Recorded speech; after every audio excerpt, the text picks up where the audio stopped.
are running away scared, and there's only me who's saying, right, I'll have to fight him. If I'm ready, I'm ready, and if I'm not, I'm not. I can't have him calling us over here, and everybody in America saying, oh man, them British guys, they don't really fight, blah, blah, blah. I'll go over to America and I'll fight him and knock him back out. Can't say any fairer than that. I've got to get Francesco Pianetta out the way, then I'll come for Wilder, because Joshua's house, I'll apologise for him, and Eddie Hearn, no balls, but I'm the man. I'll fight you, no problem. But it's what happens when you need to go out your comfort zone, behind enemy lines. Like James Bond does, 007. Get in, boom, get in there, do the assassination, get out.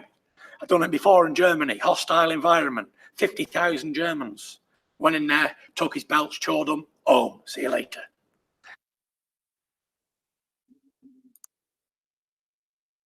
Podcast is intended for mature audiences. The views and opinions expressed are those of the panelists and do not reflect in any way those of the podcast partners, sponsors, or affiliates. Enjoy. ThaBoxingvoice.com. You need that fear. All I'm trying to do is make a stand for something that I truly believe is right. I truly believe is right. I want to be like you. Come on, man. I'm the base of boxing. I'm the cash cow. I hold the record with pay-per-view. My job, I know my job, I know my situation. I want to fight. That's my production. But it's going to be very difficult for both of us. ThaBoxingvoice.com. Welcome back, ladies and gentlemen, to another flagship edition of the Boxing Voice Radio, hashtag TBV podcast. Don't forget, we will be live in the building for Canelo Triple G. September 15th is going down at the T-Mobile Arena. TBV is the live entertainment. We're back today with another episode to give you a bunch of previews. Lots of fights taking place this weekend, and big news. 99% done. Tyson Fury says his fight between Deontay Wilder is almost in the bag. Deontay will be invading Ireland in Belfast when on August 18th when Tyson fights. We got confirmation yesterday. The kid is invited, so please, all donations are appreciated. We want to make sure we get to Ireland and get you the best coverage possible. Ireland, Belfast, in case someone tried to get smart. It's not Ireland, Scotland, it's the UK, it's the Red Sea. Doesn't matter, because this is going to be a big-ass fight. We got to give you all the details. Is the WBC title on the line? Is the Ring Lineal title on the line? We'll let you know. Then we got Andre Berto versus Devin Alexander, and we got Peter Quillen taking on Jay Leon Love. And we have TMT's own Hitchison Richardson on the undercard. A lot of, fights this weekend, and that's just the PBC card. We also have Kovalev, the Crusher, back in business, back in the ring, taking on a formidable opponent by the name of Elderly or Alvarez. We haven't really seen Alvarez much, but we've heard of him, right? We know that he's there waiting in the win, trying to get a win. Dimitri Bivol. We will be discussing Bivol as well. He's not going to be fighting till August 4th, but he's taking on Isaac Chilemba. Good step up. And Billy Dib, Tevin Farmer for the vacant IBF. Billy Dib, once upon a time, held this title, and now Tevin is looking to snatch that all the way in Australia. But we'll bring you more details because he thinks things are fishy out in Australia, according to his social media. So this is what we're going to be talking about today. Plus, we got other news and notes that we're going to touch on. A lot of other news out there and headlines. If this is something you're interested in, then hit that thumbs up button. Call in number 14255695241. Press one time. Wait in the queue so you can voice your opinion on all these topics. Let me head on out to all my co-hosts in the building. ThaBoxingvoice.com. I've been doing this. I ain't been up and fell off. I've been through the Lennox Lewis era, the Nassim Hamed era, the Sugar Shane Moses era, the Oscar De La Hoya era, Marquez Hunter era. I've been through all the eras, and I still been How much you talk? You do too much talk. The thing is this. People want their subjective preference to be the objective reality. HBO needs to fire you. You don't know shit about boxing. ThaBoxingvoice.com. Oh man, we got so much boxing going on, man. I'm really excited that I'm actually going to be out here at the Berto and Devin Alexander fight as well. We got Kovalev and Bivol on the doubleheader. I heard Anthony Yarde's supposed to come out and actually scout that fight, and also Tevin Farmer. Many people saying that this could be an opportunity for Tevin Farmer and Gervonta Tank Davis to meet up for a unification fight. So, man, I'm so excited. What you think, Rob? I know this is going to be interesting for you. I speak it, believe it, receive it. Speak it, believe it, receive it. Speak it, believe it, receive it. I can't say it enough. I speak it, believe it. 2 attempts, handed bands over. Sicko hit, shot and miss. 2 to stand over.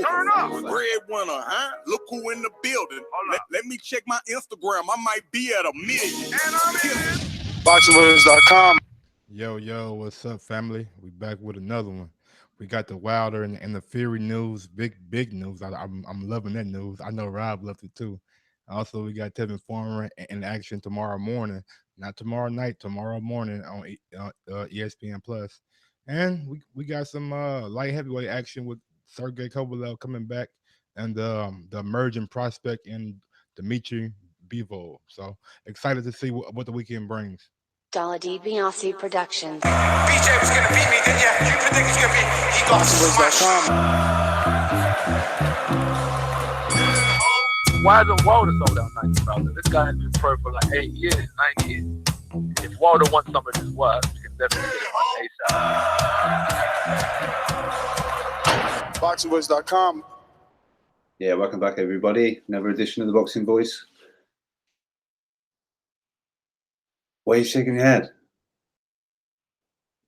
No connected to the microphone. Oh, is it not? It is not. Tap it like a DJ. And you see, no tap. I can hear it fine. I'll be back. He says he hears it fine. The poor UK crowd losing their ambassador. Yeah, he was so down all day. I mean, I know. I seen him very bitter in the chat, man. I guess God doesn't like that, so he just cut his mic off or something. I don't know what's going on. Well, I mean, he was overly excited that the lineal championship was not going to be on the line for Wilder and Fury. So I think that was just God, paying him back. Whoa. So the lineal? Hold on, never mind. I'll wait. No, the lineal is not. You could. I mean, we're just waiting on Rob. We're the show has started. Rob's ready. Oh, Rob's ready. Am I good? You are. Yeah. Yeah, hang on. I was going to do my little intro. Obviously, I fucked that up with my mic. And now I come back to hearing all this. Rob's all negative and like happy that the ring belt isn't on the line and stuff like that. I've just been arguing almost a week that they're saying this is going to be on the line for the Wilder Fury fight. And I'd previously seen the ring people at the ring, Dougie Fisher and that, say it would be between the number 1 heavyweight and the number 2 heavyweight, which is Anthony Joshua and Deontay Wilder. And then there was a report today saying it was going to be from some outlet, but then the Ring magazine came out and said, ignore other outlets where you're hearing this news. It will not be on the line for the Wilder Fury fight. So, I thought the ring belt was different than the lineal title. Am I confused? What do you mean the ring belt? That what Rob just said. From a Ring magazine. Ring magazine belt is the lineal belt. Yeah. Oh, okay. Well, hold on. We got a super chat already. Well, before that, let's go out to our co-host. I'm the best ever. I'm the most brutal and vicious and most ruthless champion there's ever been. There's no one can stop me. Legend and conqueror. No, I'm Alexander. He's no Alexander. I'm the best ever. There's never been anybody. I'm Sonny Liston. I'm Jack Dippy. There's no one like me. I'm from their court. There's no one that can match me. My style is impetuous. My defense is impregnable. And I'm just ferocious. I want your heart. Get up! Yeah, TBV, we got this court in Tyson Fury, 99% there. I wonder if that's solid, right, Robbie? I'm just jumping in, so I know you might have something to say about that. But coming out of the horse's mouth, 99%. No waiting. Talked about it. They want to do it. I want to play that audio, man. He had me rolling this morning. That's what I thought you might have had up, because the people that didn't hear it need to hear that. I mean, I got it right here. I mean, I could. Yeah, but you ain't situate yourself with a mixer yet. So this Rob, but you gonna sound like Rob did a few seconds ago. Well, while y'all finding it, I mean, we got a super chat from a guy named Tommy Temper. Great channel, guys. Hashtag Fury got stones. Unlike that. Oh my God, Mike's on the cancer stick, guys. Say a prayer for him. And Mike, you want to raise the mic? Mike, maybe you want to get closer to the mic or raise the mic. Either or. Mike, you sent me some audio under the subject main talking points. What's that? Is that what I'm looking for? I believe so. Oh, let's check it. It's 99% done, as far as I'm concerned. There's no arguments over money, splits, promoters, nothing. It's how real men do it. We do the business straight to it. No messing around, no hiding. You know, I'm not just gonna play it because I love the way he's just like, you know, getting at AJ. He's like, that's how real men do it. You know, I mean, yo, he said, let's just take it from the top because he's like, no messing around with money, none of that. Like he's direct and to the point. I know Rob doesn't like to believe Fury, but he's got to fight. Wilder's booking his tickets Monday. This shit is real. You know, you can stop with the believing that it's not gonna happen. But here goes some more audio. It's 99% done, as far as I'm concerned. There's no arguments over money, splits, promoters, nothing. It's how real men do it. No arguments over money, splits, promoters, nothing. That's how real men do it. I like that. I like that shot, man. I really do. This little audio has me so happy. Look at my smile. Straight to it. No messing around. No hiding from the big fights. If you're good enough, you're good enough. And if you're not, forget about it. Go home. Is that a message to Anthony Joshua because his team have been confident of getting this fight and it just seems to go far? What they are, they're a pack of bums fighting old men, short men, no good men. He had the challenge from Deontay Wilder. He was offered $80 million to go to the United States, but he refused and offered to fight Povetkin instead. So that, in my opinion, is a bum. Yo, how is it that how is it that this UK guy understands what took place, but everybody else is like, no, Deontay lost his pen? I mean, I'm asking Rob. Rob, is Fury known as a hater out there? Look, he knows what he's saying. He knows what he's doing. He's having shots at AJ, which every single Instagram post he's having shots at somebody, right? But as a UK guy, aren't you happy that this man is standing up for you guys? Like AJ tucked his tail and ran. Fury said, I got to be the guy that comes and defends our pride.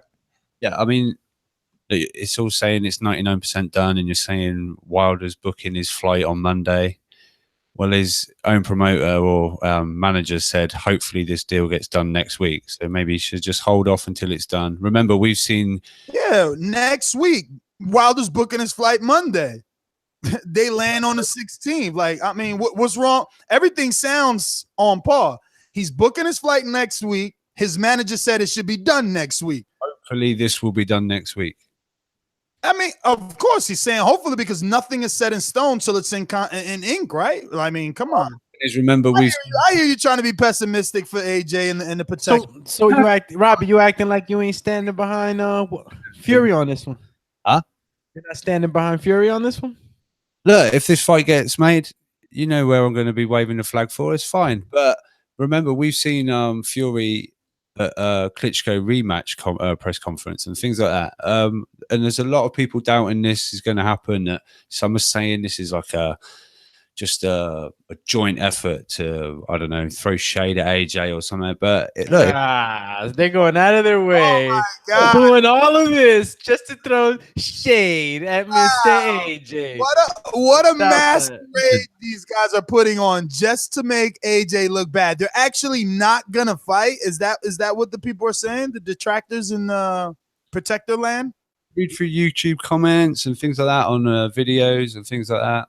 There's a lot of, I don't know. I'm not in that argument that this is done for that reason, but I'm of the mindset of let me, see a press conference and maybe a fight week, and and I mean, both parties look super like on par. I mean, are you just pretty much trying to say that Fury is going to pretty much mess it up somehow? Like he's going to crash a car or something? Like Just say it like straight up. Yeah, Do no, you think? that's what he's insinuating, that we've been here before with Fury having fights signed, sealed, and delivered, and still they haven't gone through, which is true, which is absolutely true. You know, we cannot ignore the fact that Fury pulled out of maybe 1 or 2 fights. I mean, it took Michelle Phelps to tell Fury that he's not going to be fighting Brazil next. You know, I don't know. For people that are all in on it, we've done this. This deal's all done. We've done this. What you mean? She had to tell him what? Fury thought that Wilder was going to take a fight in between their fight. Like Fury was expecting Wilder to be having a fight in between the December fight. I mean, so was I, but Steven Espinoza made it clear that it wouldn't be, that Wilder would just sit out and wait for Fury. Maybe Fury thought that Wilder wouldn't, though. You know, just thinking like, oh, I'm so good, he's gonna want to get a tune-up. Maybe. I don't think it was something like words were exchanged and he misunderstood, because as far as I know, they've been talking. They talk personally before they even had their team get involved. Wilder was talking to Fury personally. Then the teams talk. There was a report I was checking back because I knew I'd seen it from the 12th of July that Warren had been speaking to Finkel about the possibility of this fight. So this has been going on, a decent little while. But in that recent interview, Fury said this deal was done in 2 days, and then we've got Finkel saying hopefully we'll find out next week. And look, people think.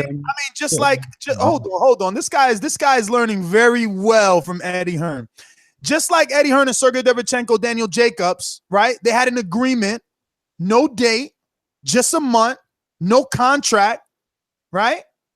And they said, "Oh, we've agreed, done deal, blah blah blah." And today is when it was announced official. So why is it okay when Eddie fucking does it and Wilder and Fury now do and say they 99% done? Oh, we got to be skeptical about it. I mean, you also got to bring in anything he wants. It's like Steven Espinoza told me. It's like, fuck, Eddie can say that he's going to pay Deontay $8 million and no one questions it. $8 million on free TV, no one questions it. But Deontay says that he's got an offer with $50 million backed by Showtime and everyone's asking for proof of funds. Like, what world are we living in? I mean, to add to that, I mean, Anthony Joshua and Povetkin, they supposedly had a 24-hour deadline, but that wasn't announced, press conference, everything for a while. But everyone kind of succumbed to the fact that fight was pretty much made too.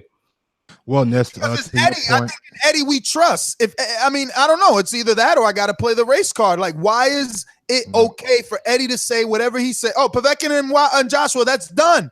It's done. I just didn't tell the WBA, but they know. We called them. We let them know. We're just announcing it when we're announcing. That was his excuse, and we believed it. So why can't we believe everyone else? I don't get it. Double standards out here, man.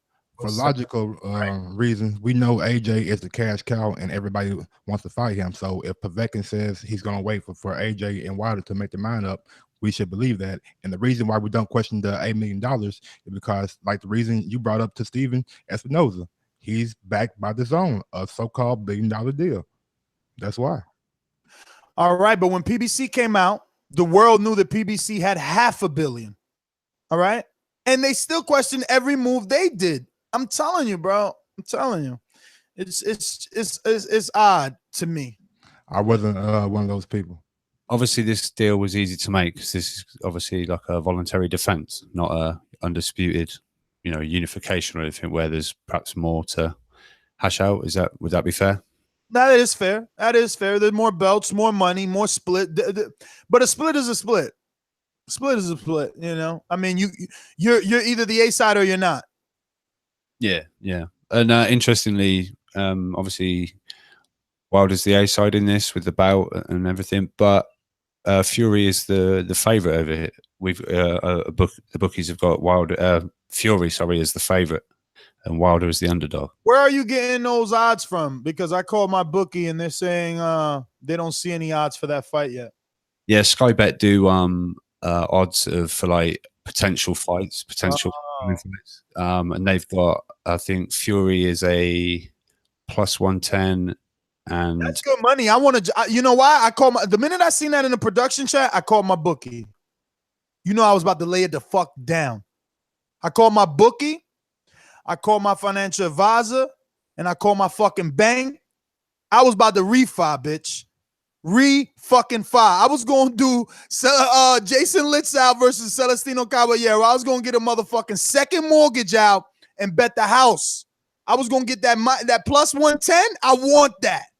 Let the motherfuckers give me plus 110 so you can see Ness whip up in the next media event in a Lambo. Go ahead. Be stupid. Give me plus 110. I'm telling you. And to be honest, those odds might widen because a lot of money probably gonna come in on Fury towards closer to the fight. He has more fans. Well, in my opinion. Fury may have, look, I mean, same thing Espinoza said when I tried to say Dillian White was popular. He said in the UK. So if Dillian White is popular in the UK, even though I made the argument that Tyson is pretty popular here. I mean, he had a US fight. 4 million people watched him get dropped and get off the canvas and beat up Cunningham. So that was impressive. And he's that type of guy, you know what I'm saying? That he makes an arrival, right? He makes an entrance, this guy. Yeah, he's definitely. I mean, if this really is going to get done, and we see a press conference, that's definitely. I mean, that's one of the quotes from Wilder yesterday was, "They're going to sell the shit out of this," and that was how that was how the quote was, "the shit out of." Because, I mean, Fury's already doing a great job taking little digs at AJ, and this thing hasn't even started yet. Yeah, hasn't been announced yet. But very quickly, if this happens in December on Showtime pay-per-view, and also the other rumored fight of Errol Spence and Mikey Garcia on pay-per-view in December. They're taking a page out of Eddie Hearn's book, that's all. Do you no? But what I'm saying is, there's going to be 2 pay-per-views on September, or are they going to be on the same card? You're going to get Errol Spence, Mikey on. I doubt they're going to throw them on the same card. That would be a fan, a fight freak's delight, but. So the Showtime. Two different markets, man. Unless they do a split site pay-per-view where Earl and Mikey get to fight in Texas. Well, they were saying this would be Vegas as well, didn't they? Didn't I read? I'm sure. And that wouldn't even make sense because, whoever's going to see Mikey probably wants to see Wilder and Fury. So it's like. Are they Showtime really expecting the No, I think it's probably going to be like Canelo Triple G and Mayweather Canelo, right? It was, Canelo Triple G and Mayweather McGregor. A rush to see who can make it first. Another theory I was thinking is like, we don't even know what the pricing that Showtime's going to look at for pay-per-view. So in that fact, I mean, you don't know if it's going to be maybe 10, 20, 30. I mean, we knew Mayweather's. You're bugging. Oh, go ahead. 20, 30. What do you mean by that? Well, I'm saying like if they're trying to do 2 pay-per-views, I mean, you don't know because at the end of the day, you think they're going to be 50 and 60? Ron, when's the last time you seen a $10 pay-per-view? I know. I agree, but I'm just saying the simple fact is that they haven't did a Showtime pay-per-view, outside of Mayweather for a long time. And if they're trying to do 2 and also competing after, like you said, the Canelo and Triple G and all these apps and stuff like that, I mean, I wouldn't be surprised if they didn't try to do high pay-per-view pricing. I'm gonna come in and defend my guy Ron because Espinoza said to you, how do you know that we're not coming up with an app or something like that? So maybe this Wilder and Fury thing could be something to launch that new app that there are. Whatever. I'll defend Rob there and say that's just Espinoza being cunning. Get out of here, man. Who? Okay, never mind. These guys. Look, Mike. I'm not gonna completely write it off. I mean, it's fucking Showtime. They have the budget. They could be working on it, but it wouldn't even matter. They're late to the party. They're fucking late to the party. They were there first by streaming, right? First, they were using Anytime before anybody. Before HBO Go, they were using Anytime. Then they were using YouTube before anybody. And then they just fucking pumped the brakes and let everyone else pass them with the fucking streaming apps. Like, beat it. When you have your own app, all you had to do was just add the feature. That was a real fun. It was like, who says we're not? It's like, get out of here, bro. Like, I mean, these are just monkey wrenches. You know what I mean? I'm just throwing some in there just because the fact it's very odd to see. I can't recall 2 pay-per-views done by the same network in the same month. I can't really recall that. Yeah, brother, it don't got to be the same month. It could be November, December. Yeah. No, it's just I saw a thing about it, and it was like they're both rumored to be December, and they're both rumored to be Showtime pay-per-view, and they're both rumored to be maybe one December 5th. I know Khan used to fight like in the beginning of week of December, maybe one in the first week of December and one in the third right before Christmas. Christmas. And maybe Fury and Wilder decide they need more time and fight in the beginning of the year. What you said, Mike? Maybe Wilder and 50 what? But maybe Wilder and Fury decide they need more time, and Wilder takes out Brazil, and Fury gets another fight in, and they fight in.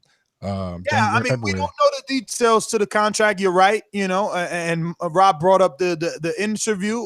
It could be a possibility that Fury. That's why he said hopefully it gets done, right? Maybe Fury comes back with a little term in the contract where he says, you know what, I want one more tune-up. You go fight somebody else too. Yeah, it's just I know Warren after the Fury fight was in the ring saying, like I think the guy asked him, and he was like, no, I want Tyson out another 4 times.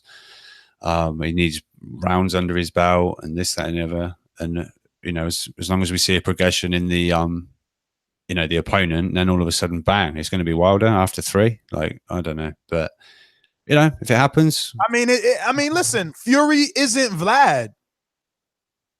No.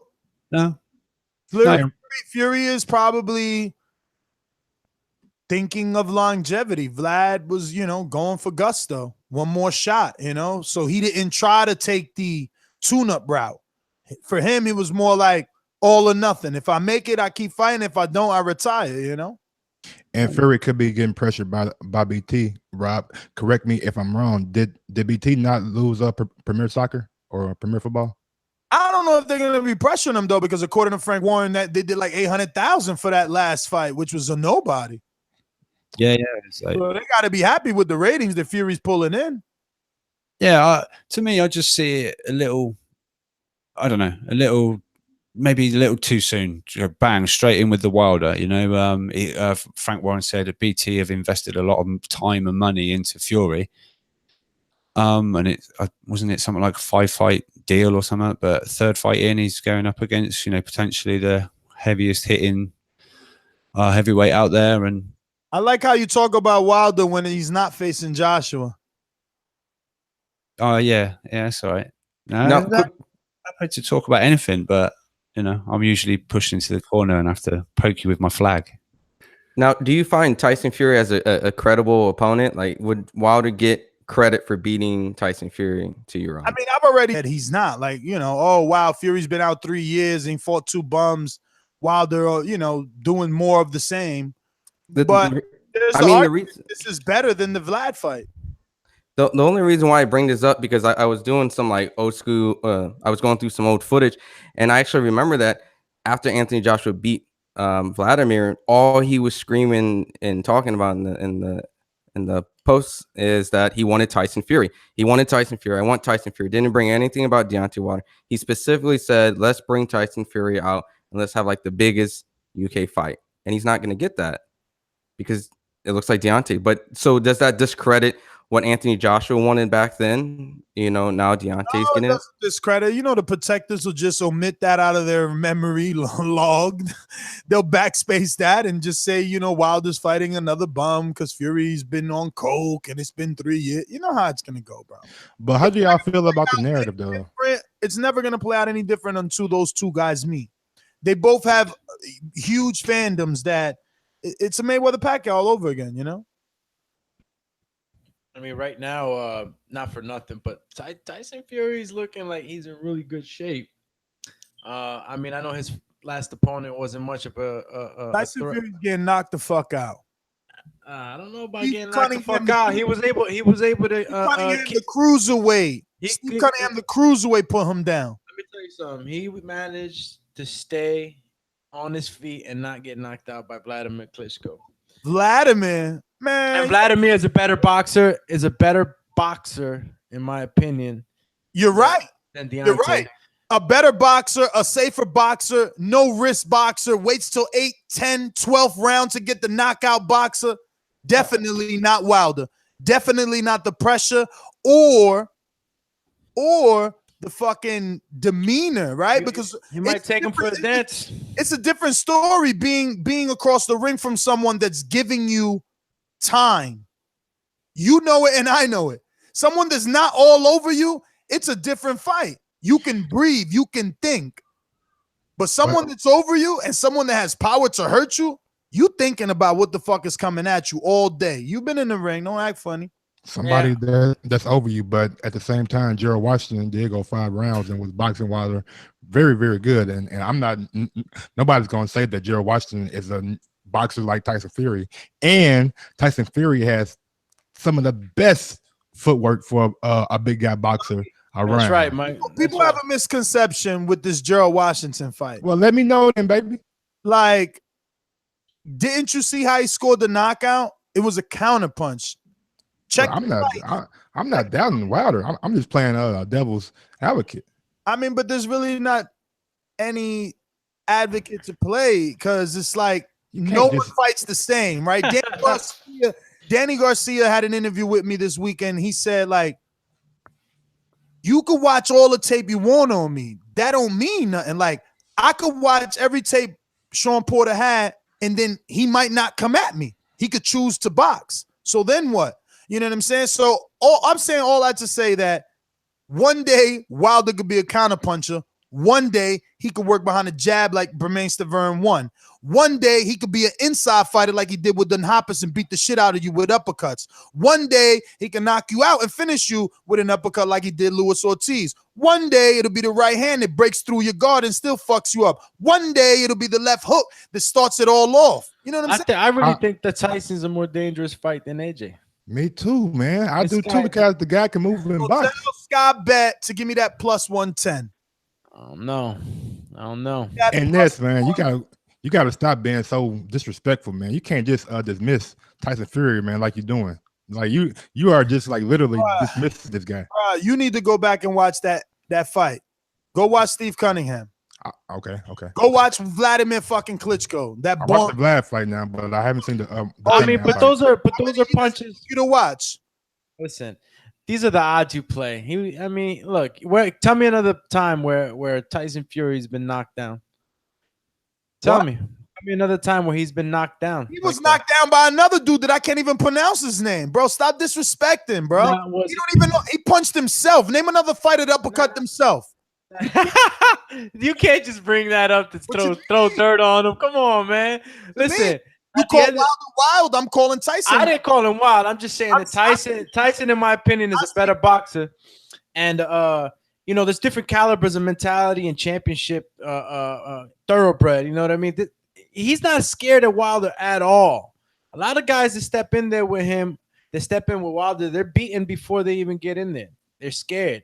Guy like King Kong, he really tested Deontay. Why? He wasn't scared at all. He wasn't scared at all. And I find that Tyson Fury is one of those guys that you heard him. You know what I used to tell people when they said, I ain't scared of you because I was always taller than them? You ain't got to be scared to get your fucking ass whooped. You ain't got to be scared to get that ass whooped. And to answer your question, he also got knocked down by Pash. What was it, Pash kick or whatever? There you go. Look, he can't even pronounce his name. Yeah, but one thing that we could agree, he gets back up, finishes the guy. Oh yeah, good comeback, Doomy.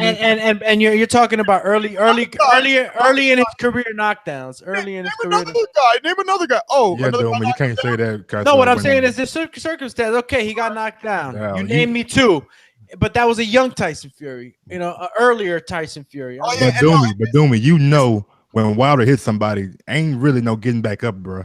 Well, that's what I'm saying. I don't think that that Tyson's gonna be the guy to be sitting around for a bomb to land on his chin. He's gonna be moving around. You and Mike have homework to do because Cunningham had him all on the ropes, and Cunningham's a little boy compared to Wilder. He had him all on the ropes.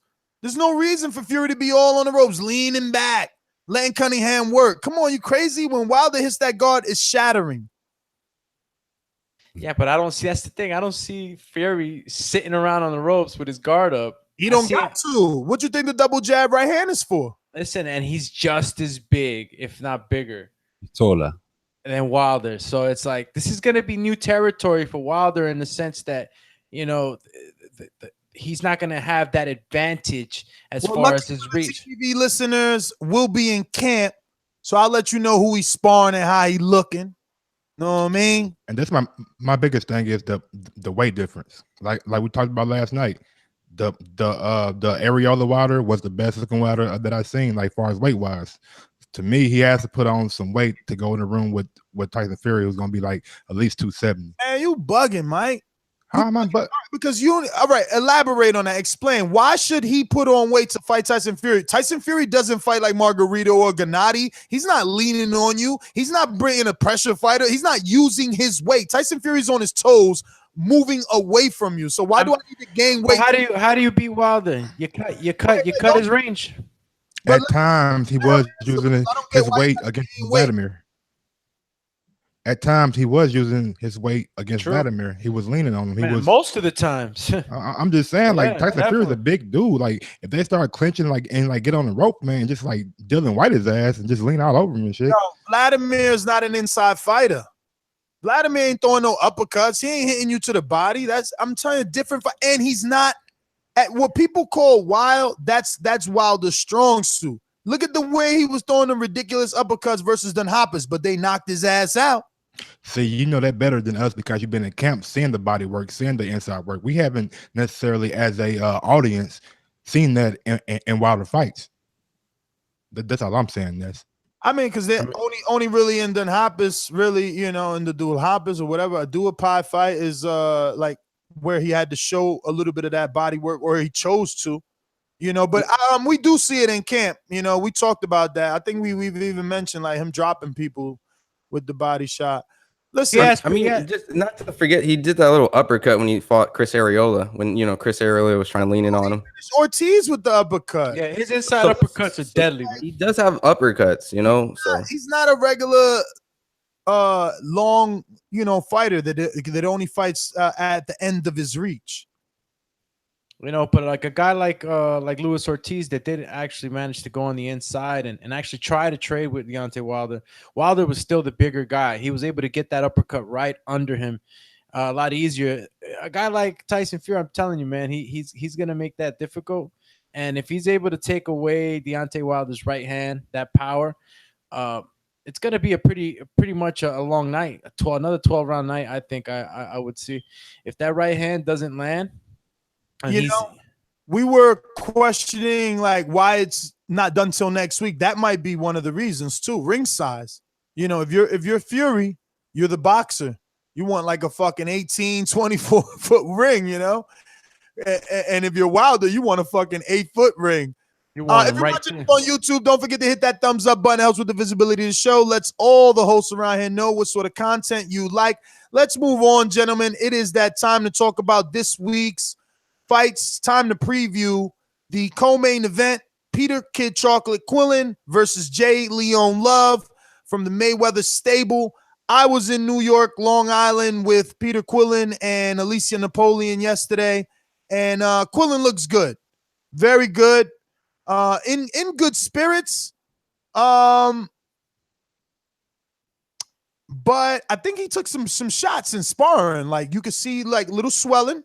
And Napoleon as well had a black eye. So he's going hard. He's going hard. He was training with our boy from Hackensack. What's his name? The amateur? Keiko. Yep. What's his real name for the audience, if you could get it in the meantime? So yeah, he was sparring with him. He was sparring with not Nikita Axe, and he wasn't sparring with Nikita, but yeah, I mean, Quillin should win this. It's very difficult. This is not a preview traditional that we can give you, right? Because we haven't really seen Quillin. He's got a couple of comeback fights that were off TV. If you didn't go live to the fights, you didn't get to catch him. He had one. It was with Deshaun Johnson. Yeah, that name is Khalil Coe, COE.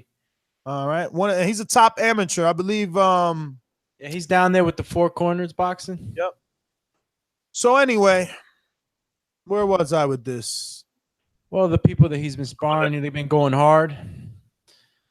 And you're talking about the preview about Peter Quillin not really being in the public's eye, but yeah, so it's difficult to say or to pick or predict this fight other than based off past Peter Quillen and past Jay Leon Love? Because I haven't seen much of either in about 2 years.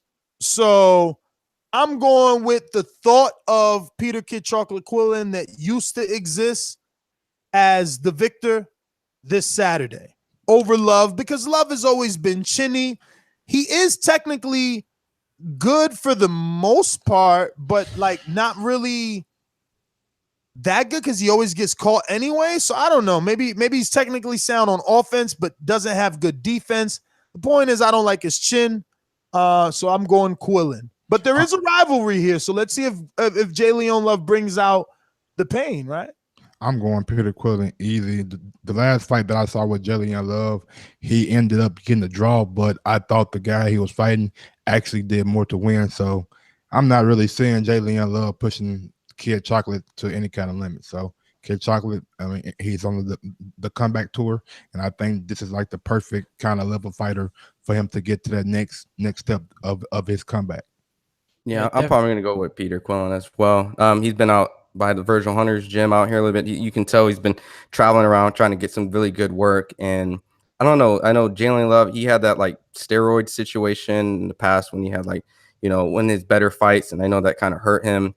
And Peter Quillen, I think that he had a good fight with Andy Lee. I think he looked good. And, Danny Jacobs was, the ultimate fight that's the only one he truly suffered.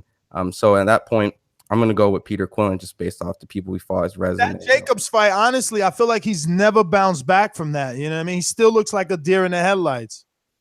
Yeah, I agree. What were you going to say, Doomy? No, just looking at what he's been doing. Like you said, he's been traveling around, really trying to get the best kind of work he can. And nah, he's not traveling. I mean, I guess in a sense, but he's relocated to New Jersey. If you check my interview on YouTube.com/ThaBoxingVoice, he speaks about almost losing his wife, being away from his kids for a long time. And ultimately, that's what made the change to come back to the East Coast. And he's been training with Arliano Sosa, the trainer of Big Baby Miller. What's the Julian Sosa? Julian Sosa, yeah. Julian Sosa, Shout out to the compa. Colbert, Richardson Hitchens, Nikita, who just signed at the Zone. All those guys. So yeah, he's over there with them, mixing it up. And Robbie, I know you were so happy about this fight, man. You were talking all about it in the chat. So go ahead and tell the people, what I'm saying, what you were telling us. Well, I'm not really that bothered about it. No, but looking at it, I seem to remember, Ron, didn't you tell us something about their last fight? Jay Leon Love got the stoppage against Deshaun Johnson. So their shared opponent, Deshaun Johnson, who Peter Quillen had a distance fight. Jay Leon Love actually stopped him, I think, around in the 6th. So, I mean, like Ness was saying, I mean, styles do, play a factor in this. And it really just, this fight is very, very, very interesting because it's I wouldn't say a crossroad fight, but this fight is very crucial for each one of them to kind of propel each other. But yeah, Deshaun Johnson was stopped by Jay Leon Love. What kind of style he had? Oh, go ahead. I'll say, and also, Ron, before we get to the main event, let the people know who's all on this card since you're going to be there in the flesh. Oh yeah, so the card is pretty interesting. It's going to be full of like great up and coming prospects. First and foremost, Gary Russell has 2 of his brothers on there. Antonio Russell, who's won the National Golden Glove, and if you guys follow National Golden Glove, after all the winners come together and they like have a National Golden Glove in each weight class, they actually have something called like the Golden Boy. And Antonio Russell actually won that. So it's like the most prestigious National Golden Glove award you can win after winning the National Golden Glove. And then we also have his other brother, Gary Russell. He's going to be also on the card. He's also a 2016 Summer Olympic. They're both undefeated. Gary Russell has 6 wins, 6 KOs. My boy Joey Spencer, he's going to be on there. I don't know who he's going to be fighting, but if you look online, his highlights is crazy. He has an amateur background of 90 wins and 10 losses. He's a U.S. junior champion from 2015 and 2016. Richard Comey is also going to be on there too, and I know his trainer is going to be Andre Rozier. I believe, on here. So Richard Comey is going to be the IBF mandatory for Mikey Garcia. So at that, ain't gonna be Andre Rozier. It's been Rozier. oh, I'm sorry, I didn't. Oh, how long he's been with Andre Rozier? Ooh, before Border Wars, Oh, they were using our gym. Oh, okay. Well, I think Richard Comey is coming off a great one off of Alejandro Luna. Alejandro Luna was on the 2011 ESPN prospect list, and that included Gary Russell Jr., Demetrius Andrade, Jose Benavidez, George Groves, Badu Jack, David Price, even Deontay Wilder was on there, Uga. So he was in this big list of all these guys, and Richard Comey actually stopped him. And I think Richard Comey was probably was supposed to be like a step up fight for him. So Richard Comey stopped him. Brandon Figueroa is going to be on the card. That's Omar Figueroa's little brother that's going to be on there. Marcus Brown is also going to be there. He's ranked number 2 in the WBC, WBA, WBO, and the like. So, and he served also in the Olympics. So, and Luis Collazo is going to be on there too. Sergey Lipinets is going to also be moving up from 140 to 147 on the card. He's going to fight Eric Bone, and Eric Bone's. Slow down a bit. I'm trying to remember all this. It's so much. Brown will be taking on. I don't know anything about Lenny, but he's Dominican. All right, so he's going to be taking on Lenny Castillo. I think Lenny has 1 loss. He's a light heavyweight. He's New York scene regional. You know what I mean? He's what Doomy would have been had Doomy actually turned pro as late as he wanted to. He's been a regional guy, club fighter. And Marcus staying busy, I guess. Collazo is taking on Brian Peralta or Pereira. How you say your girl's last name? Deaf. I have no idea. He's always deaf, this guy. You muted, What are you doing over there, bro? You muted. What are you doing? I was muted. I said Pereira. Relax. Lies. All lies. I tried to follow up. I saw everybody's mic muted. I'm like, why am I not muted? This is why. Well, I did a little research on him. Undefeated? Brian, he's undefeated. Yeah, he's 1 loss, right? His only loss is to Ugas, and he was also in the 2012 U.S. Olympic boxing team, and he lost to Errol Spence in that. Earl? Ugas put the hands on him, though. He wasn't ready. He not going to be ready for Lewis either. I got Lewis. I'm picking Lewis on this. Easy. I can't even believe they must cashing this kid out. Like, he about to get back-to-backies right here. No, he had a win after. Oh, Alex. Oh, shit. He beat Alex Martin? Yeah, I mean, it should be a good fight. Is that Ryan Martin's brother? Ryan Martin. Who the fuck is Ryan Martin? The guy who's fighting in the WBA. Yeah. Oh, I thought this was him. I was about to say. One that's home early. Damn, this one had 2 losses back to back to Miguel Cruz. I think I do know this one. Juan Carlos Abreu. He fought. Oh, that's a different Juan Carlos. Anyway, we getting lost in the box wreck thing here. But it should be a good card. I mean, like I was gonna say, Sergey Lipinets is moving up to 147 on. It's gonna be fighting Scotland's Hannah Rankin. So we about to get some Scotland scalp here in the New York City area. As Napoleon gonna put the hands on her. Yeah, she's also I think the WBA World Super Middleweight title. So that's the same weight class as Clarissa I don't Shields. know how, man. I don't know how she got that belt. It was a vacant title. That's why. I told her she need to rematch Tori Nielsen. We gotta get out of here. I told her that. Like, yo, you better get her now. She 41. Fuck. And Yeah, I agree. She's coming off a loss to Clarissa and then another loss to Hammer. You might as well get her. You know what I mean? So you keep your name in that, that category, I guess. Speaking of that category, 20 more subscribers needed for 78,000. So tell a friend to hit that subscribe button. And also congratulations to us, 61 million views on the channel. So Shout out. And to all our fans overseas, y'all show them some love when y'all see them in Belfast. But how do y'all feel about the main event, Berto and Tevin Alexander? I like that main event. I remember when it was rumored, people were mad. You know what I mean? Look, Berto's not retired. He's a name. Like, if we influenced Al and believed Berto was done, and Al said, you know what, Berto, that's it. You had a good career. You've been making good money for a long time. Golden Boy, fucking DAZN, Top Rank would have just signed Berto. That's like what they do. Like, is Berto more done than Collazo? Because Collazo damn sure keeps coming back. You know what I mean? So, I mean, it's not our place, man. Unless a guy is like visibly getting bodied every fight. But like he lost to Mayweather, then he lost to Porter, who's a very difficult style. And he's crying headbutts, right? So I want to see this fight. Southpaw versus orthodox fighter.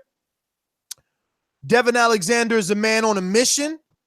He seems revamped, refocused. Opioids took over his life. And I want to see, was that the cause of his downfall? Because where is the Devin Alexander that beat Juan Urango? And I'll even take the one that looked beat Maidana too. Marcus Maidana. Hey, real quick, bro, that was worse. Real quick. Like, why did Devin Alexander have that little pause in his career? Let me know, because I really don't know at all. Got addicted to opioids. Okay. Yeah, he was like, I guess Vicodin and shit like that. Right? What's opioids? What's that? Because I know it's like Oxycontin. Yeah. Oxycontin's opiates. Yeah. Because that shit is like medical dope. You know what I'm saying? Yeah, it's highly addicted too. A lot of people say. Hell yeah, bro. They give it to heroin addicts to get off of heroin. It's just another shit they're getting addicted to. I think that's methadone. Yeah, whatever.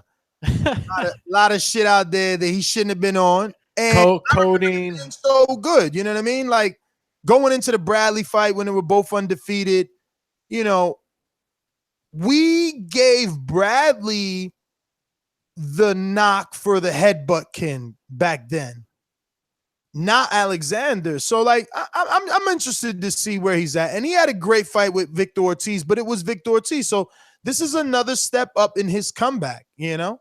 I'm picking. Wow. What does Berto have left? How much into that loss, right? Because it's like, it's Porter, bro. Anybody is going to have a tough time with Porter. Yeah, but he lost to Carras, and Devin Alexander beat Carras. Yo, you bugging. See, this is what happens when you don't watch fights. Oh. Broke his arm in Carras. His shoulder got dislocated. He fought with one arm. Yeah, how did he mess up his arm? In the fight. All right, so that means he lost. Yeah, I know he lost, but there's still intangibles. You can't just say, oh, Carras beat him, and then the world thinks Carras just beat him. No, he had one arm, literally. Like, that shit was just hanging. I just seen a lot of these guys' career. Well, shout out to Carras, man. You went in and out, Rob. I said, I'm sorry I haven't seen these guys' fights, and I didn't have that information, but I mean, look, you're only supposed to know about like Brooke, AJ, and shit like that anyway, so whatever. Joe Cordina. Oh yeah, we'll talk about him later. Nez is high on that guy. I seen an email about him. There's some news about him. I don't know what he did.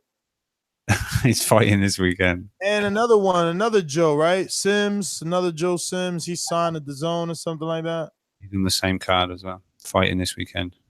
I never heard of that dude either. Joe Sims. Who is he? Is he domestic? He's your guy. He's from over there. Really? From this pond? Mm-hmm. But so yes, he is domestic. Huh? He's from over here fighting in the UK? Yeah, they got him on the next gen card just to get him out, and then they're putting him out in one of the October cards on DAZN. So that's nice, man. That's nice. Get your little UK exposure early. Mm-hmm. Yeah. And his name is Cordina? No, Sims. All right. Yeah, Anthony Sims Jr. or something like that. He's I think 14 wins, 13 knockouts, or even 14 knockouts or something. Yeah, I seen you guys debating about his wins. They're all versus guys that have only been losers.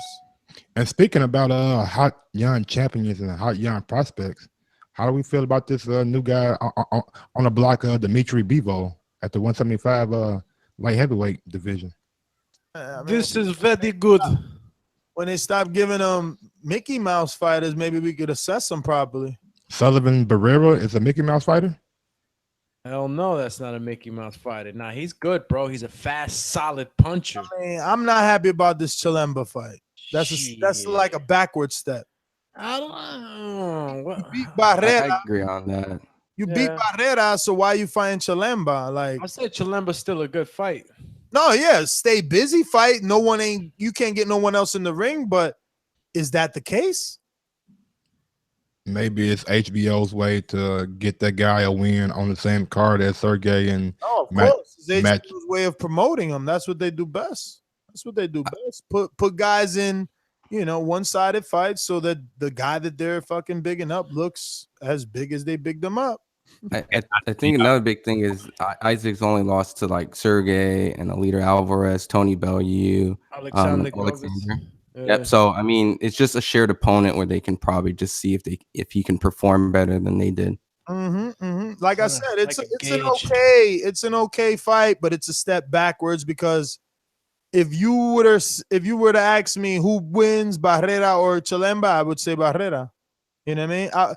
You could go down the list and I would say Barrera. So it's just like, why are you taking a step back? You're supposed to be going forward. If anything, you get a up-and-coming guy like Marcus Brown. I know you can't get him, but something like that, something that's hot and undefeated. Not like Chilemba. Chilemba is so 2 years ago, 3 years ago. His fight wasn't totally easy, Chilemba though. wasn't even hot. Like, Chilemba wasn't even hot when fucking Kovalev fought him. Like, last time he was hot was when he had he beat Tony Bellew, right?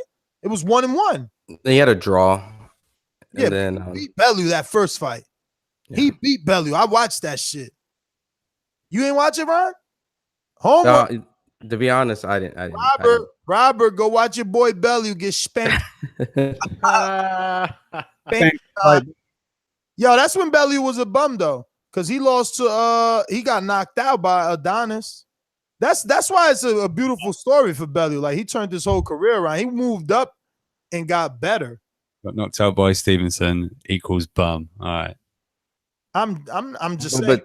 But Ness is saying that he lost to Isaac, just got blessed with a draw. He lost to Isaac, bro. Watch the fight. I mean, let's see what the chat says. I'm pretty sure, like, what's this guy's name? MTK or OTKB, MB? Well, real quick, while we're doing that. MB, I knew it. No, Chilemba got job. See? I'm telling you. So do we not think that Bivol is the goods, or do we think that he is good? Bivol's the goods. I think he's the goods. I just think this is not like the fight. Like, this ain't gonna do nothing for him. Nothing. I mean, it's a payday. I think his fight with Barrera, even though he got the finish, it was still, he was getting caught. It was a tough fight. I mean, you don't want to keep throwing your guy in with top guys. I mean, it's in between fight. Nah, bro. I think this smells more Kovalev Ward. Like the brand, the Barrera. That's what it smells like. It's like give Bivol a couple of fights and Kovalev a couple of fights to get some money, then they meet. You get it? Yeah.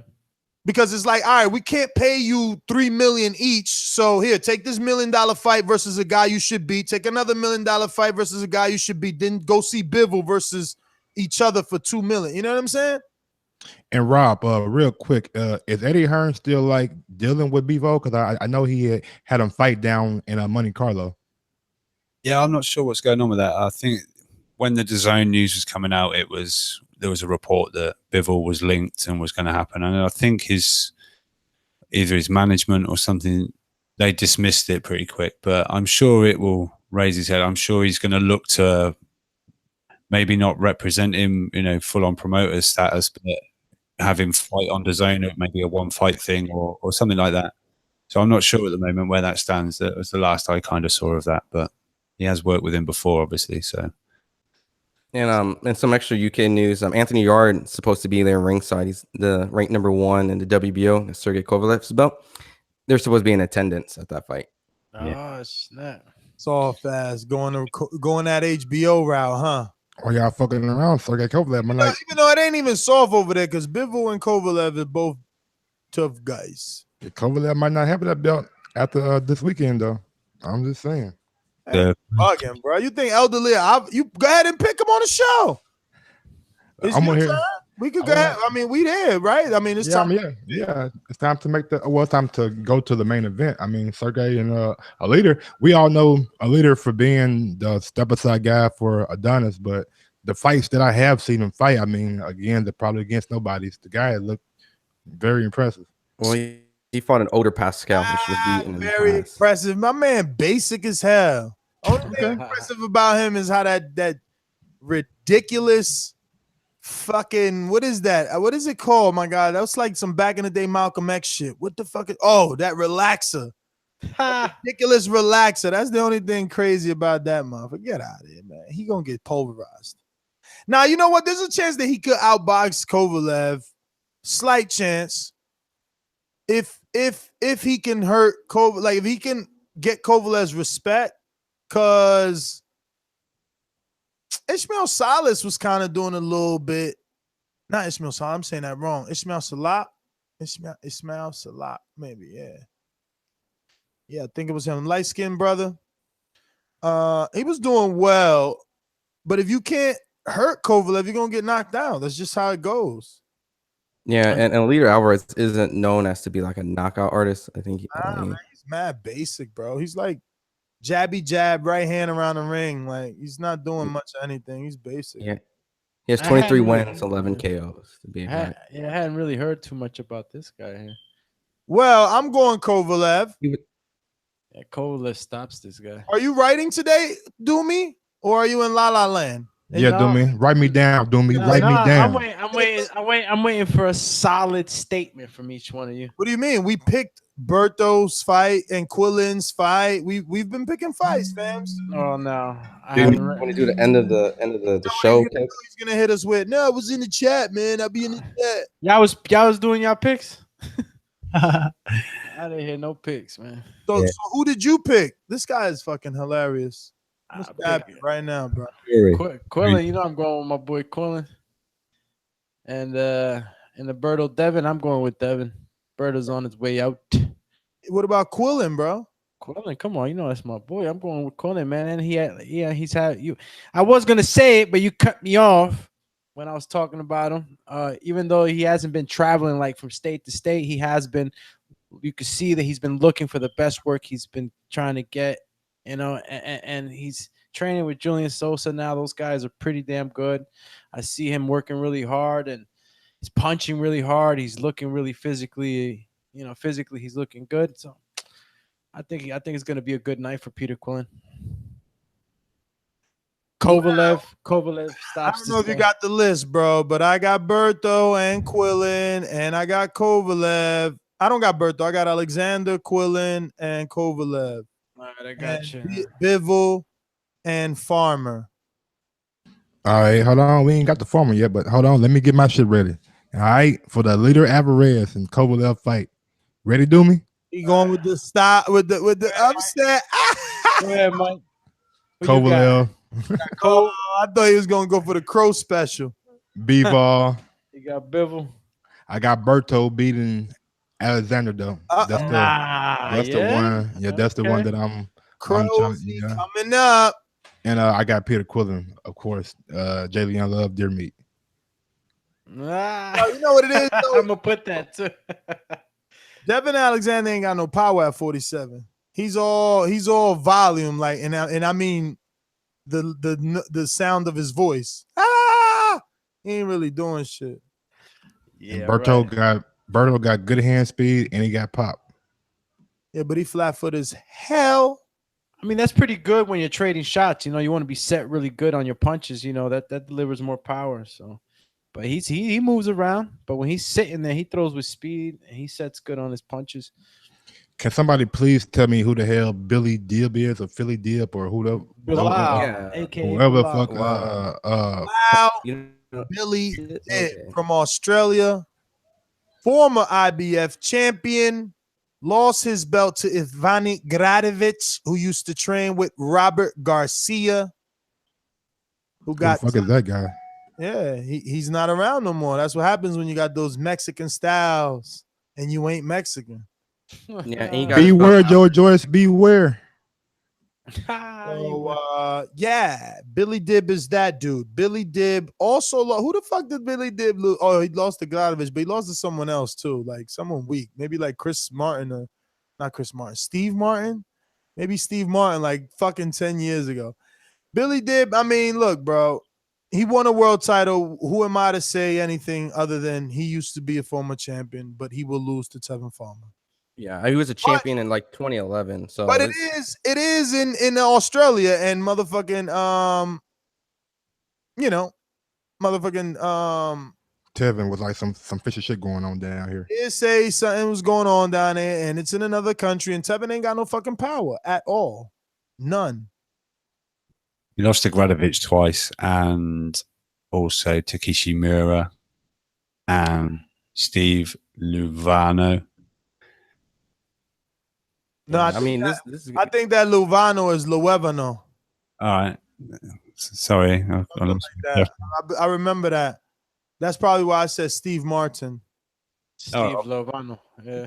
But yeah, it's definitely gonna be a long boxing match. I mean, Tevin Farmer is definitely not a knockout artist. No, listen, let me give a quick message, man. Guys, you gotta watch this on ESPN Plus. Yeah, ESPN Plus. No. Oh yeah, well that one is ESPN Plus, but the other fights start at 5:30 a.m. Eastern time. Also competing on Saturday's telecast starts at 7:30 p.m. Eastern time is the Peter Quill and Jay Leon Joey Spencer.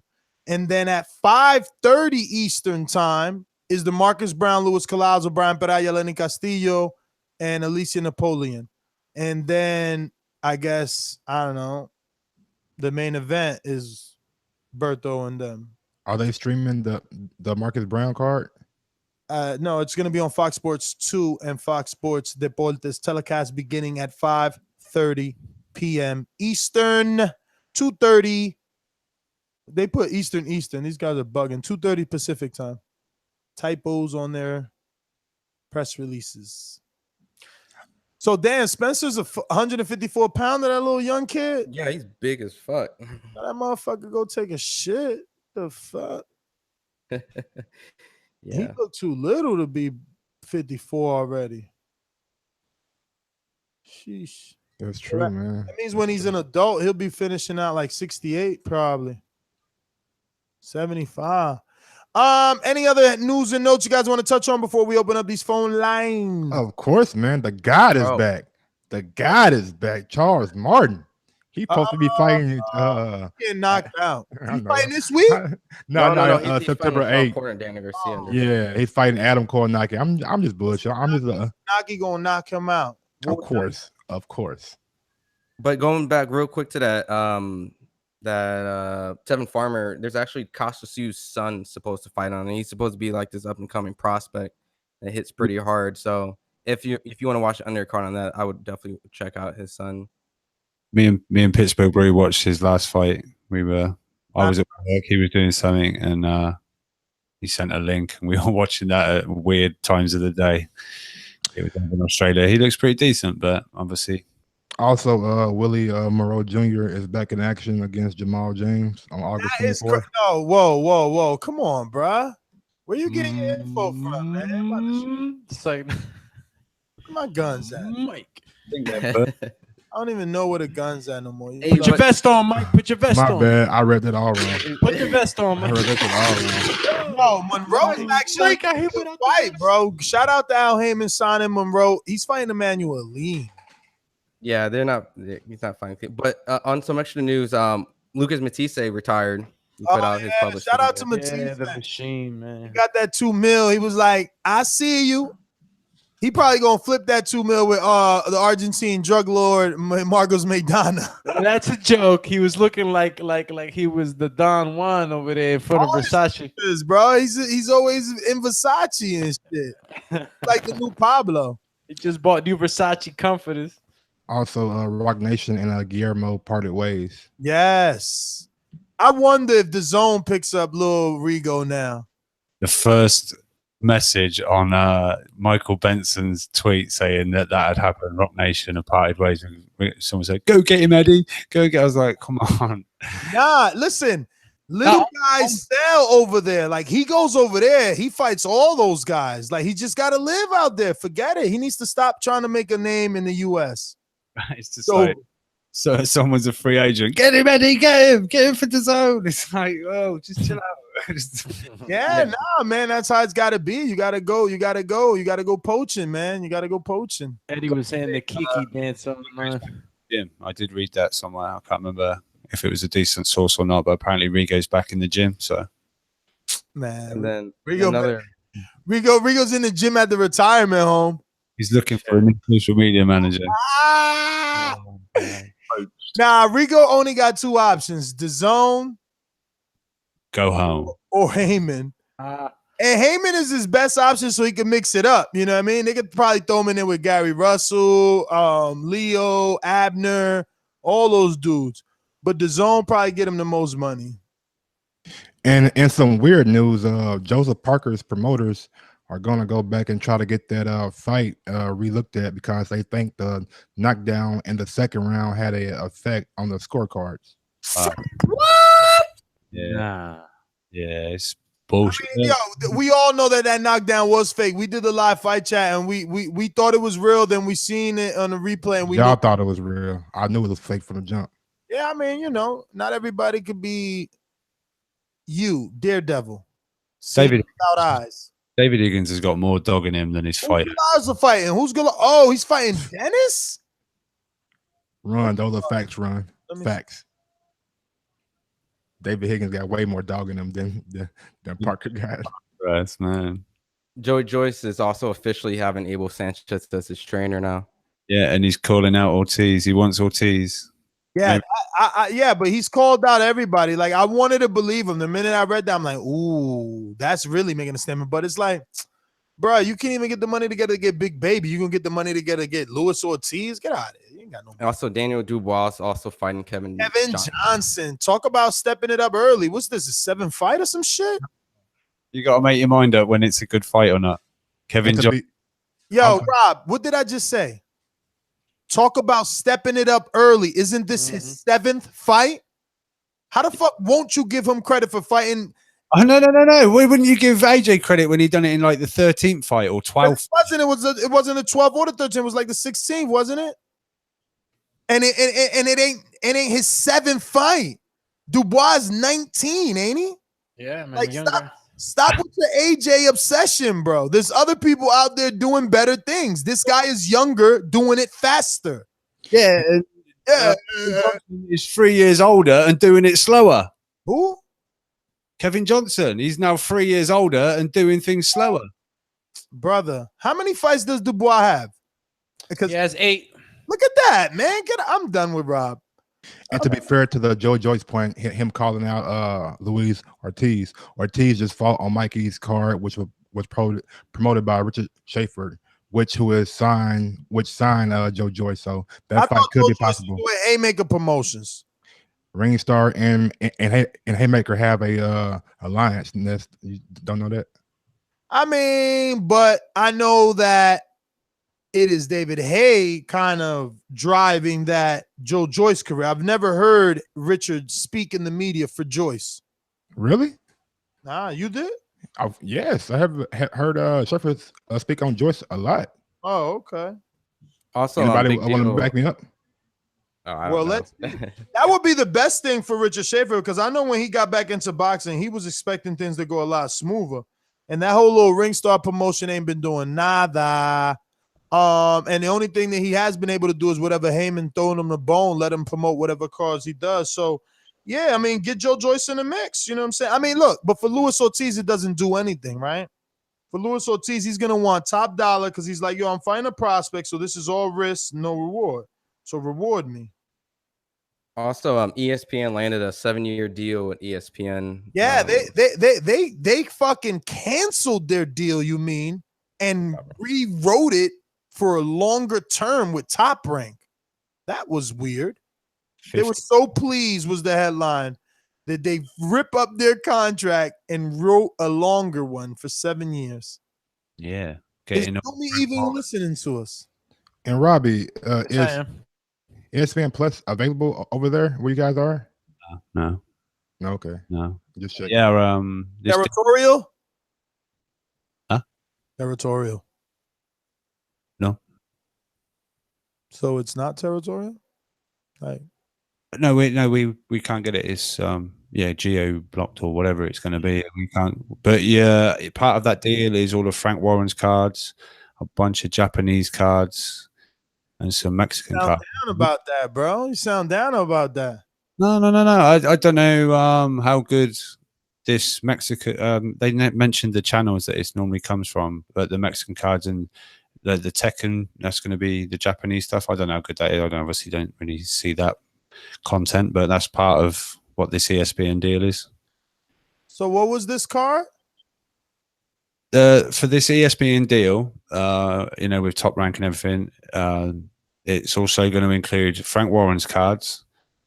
Which Which are like Daniel Dubois, Anthony Yard, Billy Joe Saunders. I was trying to get him to say Mexicans again. Leon Smith and all that kind of shit. And some Mexican cards from some Mexican network. No, Zamfa. Is it Zamfa? He said some Mexicans and a bunch of Japanese cards. Damn. That's racist. No, is it Zamfa? Zamfa Zamfa Promotions. I don't know. Mexican. Yeah, they are Mexican. So I don't know what sort of standard of cards that is. And Mickey Mouse. Second. Mickey Mouse. When the last time Zamfir had a good fighter? Yeah. Oh, Munguia got him? That's who they with? That's who didn't. That's where he came from. And Munguia's with Zamfir? Was and then didn't. After the Ali fight, didn't Golden Boy have the? It's interesting because why wouldn't Zamfir go to Top Rank? They usually do business, like a lot of business. That's weird. I think I'm right. I'm not sure. Weird. Maybe they did because it is that WBO belt. There's also side note, another fight tomorrow on Bounce TV. If you're one of the people that are subscribed to that, it's Loadius Miller. Ladell Miller versus Dennis Galarza. I wonder if Doomy knows who that is. Dennis Galarza. Ladarius Miller. Is that the guy we saw at the airport? No. Dennis Galarza is Erickson Lubin's peoples. Oh, okay. Is that the Fox? He still don't know, see? Well, that's not what are you doing over there? Why are you typing so much? I'm looking up Dennis Galarza to see if you need to be paying attention. Dennis Galarza, bro. Oh, the surgeon. I get the names mixed up. Yeah, I get the names mixed up sometimes. Right now, he's 5-1 versus Ladarius Miller. I think Miller's too fast, too skilled, man. Bruce is trying to put money on Dennis. He's saying Dennis was whooping Edna Cherry's butt, but got jobbed. I don't think Dennis is built from that cloth, man. Don't do it, Bruce. You've been on a roll. Is Miller still promoted by Mayweather? Yeah, should be. It's crazy. Didn't Miller win his last fight too? Yeah, Miller's a shorter guy too, but he's skilled. And he has longer reach. I remember I was there for his media day in Vegas, bro. He's nice, man. He's got that speed. He's got some speed with him. But I don't know about where his pop is at. You know what I'm saying? I never really watched this fight either. So and most of his fights unanimous decisions. Is that tomorrow too? Yeah, that's on Bounce TV. Damn, they can just putting everybody out. So real quick, just like a conspiracy, right quick. Since Top Rank did that re-signing with ESPN, does this make it harder for the Crawford and Spence fight on down the road? Because ESPN is not going to want to give up that. The same way you heard Espinoza tell me that they got tens of millions invested into Wilder. By then, Crawford would have millions invested into him on ESPN.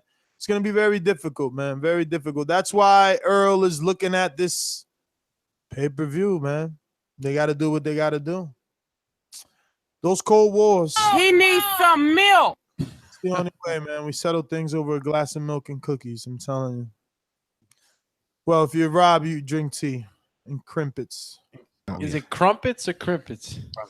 And Rob, man, I'm gonna need some more motherfucking energy, bro. Tyson Fury is doing what AJ would not do. Quit being a pushy, man. Come on, come on, baby. As an AJ protector, you want this to happen. You want to sit back and see, man, ooh, that would have been a tough fight for my guy. I'm glad he got him out of there. Or like, ooh, my guy should have took that. He would have looked good. You know what I mean? But this one, you look from the outside in right now. You don't want to be part of this one. If you're AJ, you don't want to be in there with Wilder or Fury. They're both style nightmares for him. I like the fighter because I think it makes whoever comes out on top of it is a massive fight for Joshua at some point.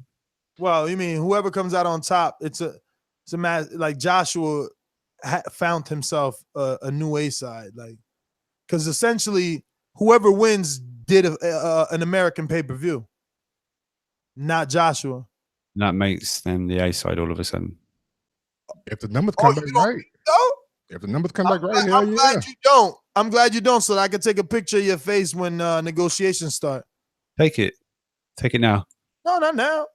You gotta wait for the news to come out and then Wilder be the A side. Bringing Anthony Joshua to Las Vegas in America. To be honest, whoever's left or right on the poster or comes in first or that, I really don't care. Because the UK will be leaving last. 50-50. As the undisputed. They'll be leaving last with smelling salt. Yeah. Waking him up. Your fucking life out, mate. All I heard was your fucking lights out, mate. I said, sort your fucking life out, mate. Oh. All right. So we rambled enough. It's time to open up these phone lines. You know, the call in number is 1-425-569-5241. Press 1 time to voice your opinion right here on the Voice of the People hotline. Don't forget to drop us a 5-star review on iTunes. Why? Because we always working. You got like 5 episodes a week. Easy. And real quick, before we hit the callers, we got 145 thumbs up, baby. We need some more than that, dog. We need at least 200. At least 500. Hey, smash that shit, baby. At least 1,000. Yeah. Can't buy shit with 200. I need 1,000. Anyway. Fury. Oh, he speaks. Fury is coming for you. These calls are brought to you by El Camino Electrical Services, experts in electric vehicle charging stations. For consultations and turnkey installation, visit us at elcaminoelectricalservices.com. Let's go out to Jay. Is it Jay Will? Let me see who's this. Oh, no, that is not Jay Will. But what's up, Jason?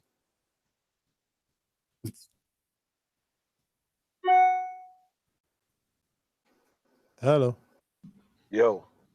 Yo. Yeah, this is Jay Will. Oh, shit. Yo, I told you there's 2 people with your name, remember? But the one got a suit on. I should have known. What could I do, bro? What could I do, bro? So yeah, man. Good show as always, man. I love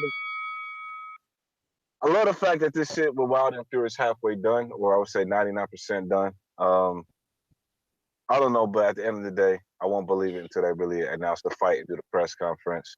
But I really like it because the one thing it's going to do is take away another fight from AJ. So AJ can't stall for this Tyson Fury fight. So that's one less fight AJ can stall for and say, I got this fight before Deontay Wilder. As far as these weekend fights, man, Berto Alexander, man, if you're a wise man, your money has to be on Tevin Alexander. And Berto he looks more of a shot fighter. And, Alexander looks like definitely like a fresher fighter than Berto right now, That's Sergey Alvarez, man. You're gonna have to go with Sergey.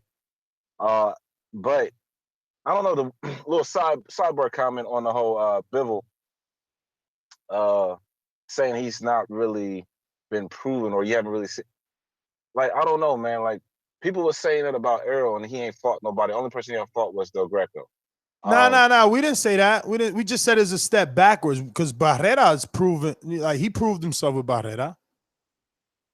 Okay, I was gonna kind of comment on that, but as well, to me, I think he has the goods. I think if you put him and Sergey in the ring right now, he will definitely come out victorious. He might stop Sergey right now as we speak.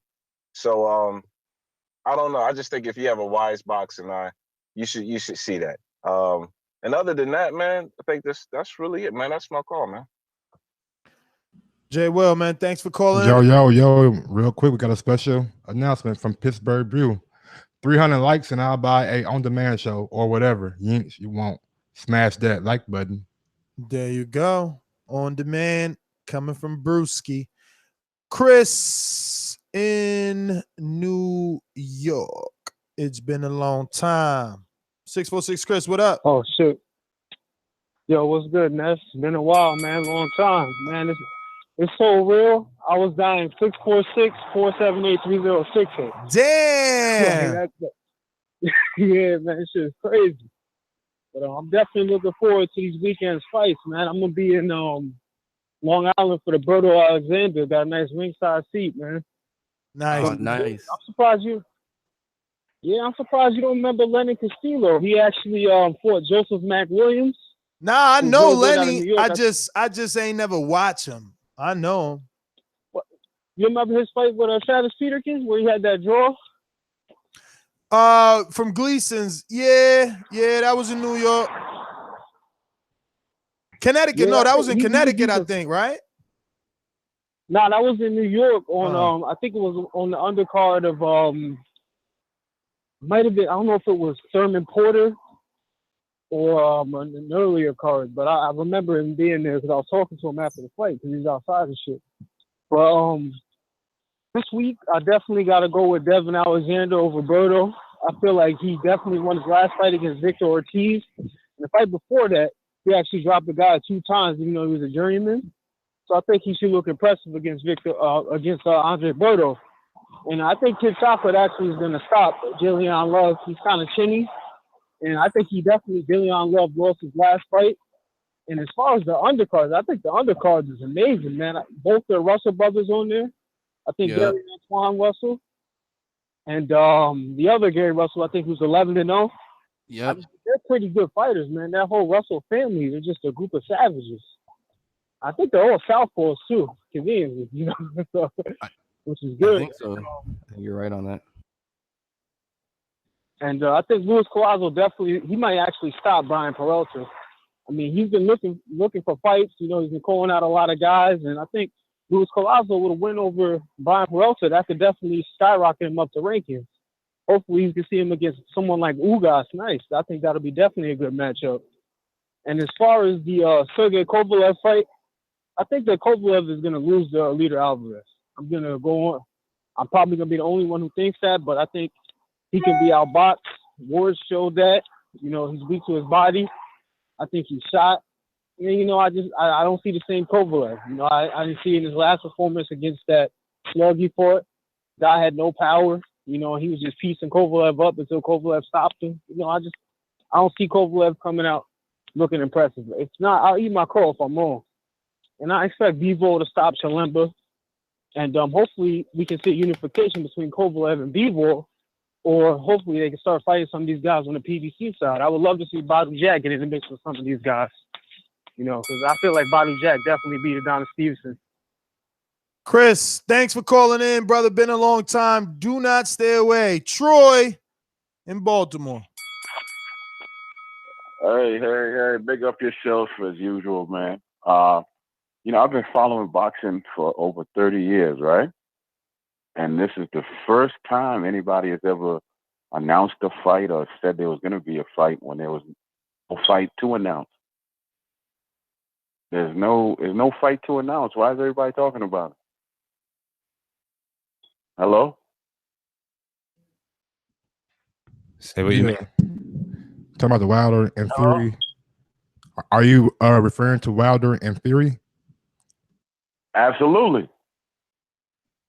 Okay, this is the guy that called in like about a month and a half ago that said he had inside information about Brazil being Wilder's next opponent, right?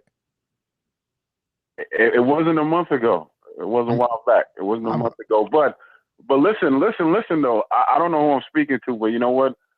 One doesn't have anything to do with the other. I asked a simple question: has anything been signed yet? Nope. But the Brazil and Wilder fight wasn't signed, and you brought it up though back then. Right. Oh, okay. I got that, but okay, when we talking, you always tell me, or Naz always tells me to stay on topic. Stay on topic, brother. We talking about Fury and Wilder, and there's no contract signed. There's no date. There's no venue. So hence, there's no fight, right? That's true, but Wilder's going over to the UK on the 18th to maybe announce something. He's probably going to get in the ring and return a favor. What do you mean? So, I mean, the reason why this is being talked is because both promoters, parties, and both fighters have all agreed on terms and right, pretty much in all interviews. Well, the truth is, I'm a real simple, down to earth brother. When it happens, it happens, and right now it's just not happening. So I can't. Hold on, bro. You can't say that, man. You can't say you're a real down to earth brother when it happened. And you brought up the Brazil and Wilder fight 2 months ago, brother. You can't do that, man. Bitter. AJ protectors are bitter right now. Listen to me very carefully. It's like, oh shit, he stole that fight from AJ. That was a huge domestic fight. Another way to duck. It is August the 2nd, and we are talking about Fury and Wilder. And let's be honest, what did he? There's nothing to steal. You talking about fighting a man that's been on the shelf for 3 years, correct? What is he going to gain from that fight besides money if the fight happens at all? Because the fact is, this man had a press conference with a man that he beat, right? And said he was going to fight him, but whoops, that fight never happened, did it? Fact or fiction? Fact. Hello? Fact. Troy, thanks for calling in, brother. No punching after the bell. Dominic, Seattle, talk to me. Hey, what's up? I got 3 things to say. It's gonna happen, Tyson Fury and Wilder. It's gonna be a beautiful fight because Tyson Fury brings something that no heavyweight can bring to the table. He got footwork. He might be sloppy and look like some manager fighting an employee, but at the end of the day, I think it's going to be a beautiful fight. And what the dude was talking about last, I mean, he just probably got his hopes down because he don't think anybody wants to fight Wilder. Because Wilder does take a while to make fights. Does it take a while to make fights, or was he fucking around for like 4 or 5 months? Yeah, but my thing is, I think Wilder's gonna win because he just is. And Tyson Fury, he has a lot to bring to the table. I mean, he beat Klitschko. Come on now, and he beat him with a fashion that no one ever did. I mean, nobody has ever beat Klitschko like that. That fight was boring, but still, that fight was still good. It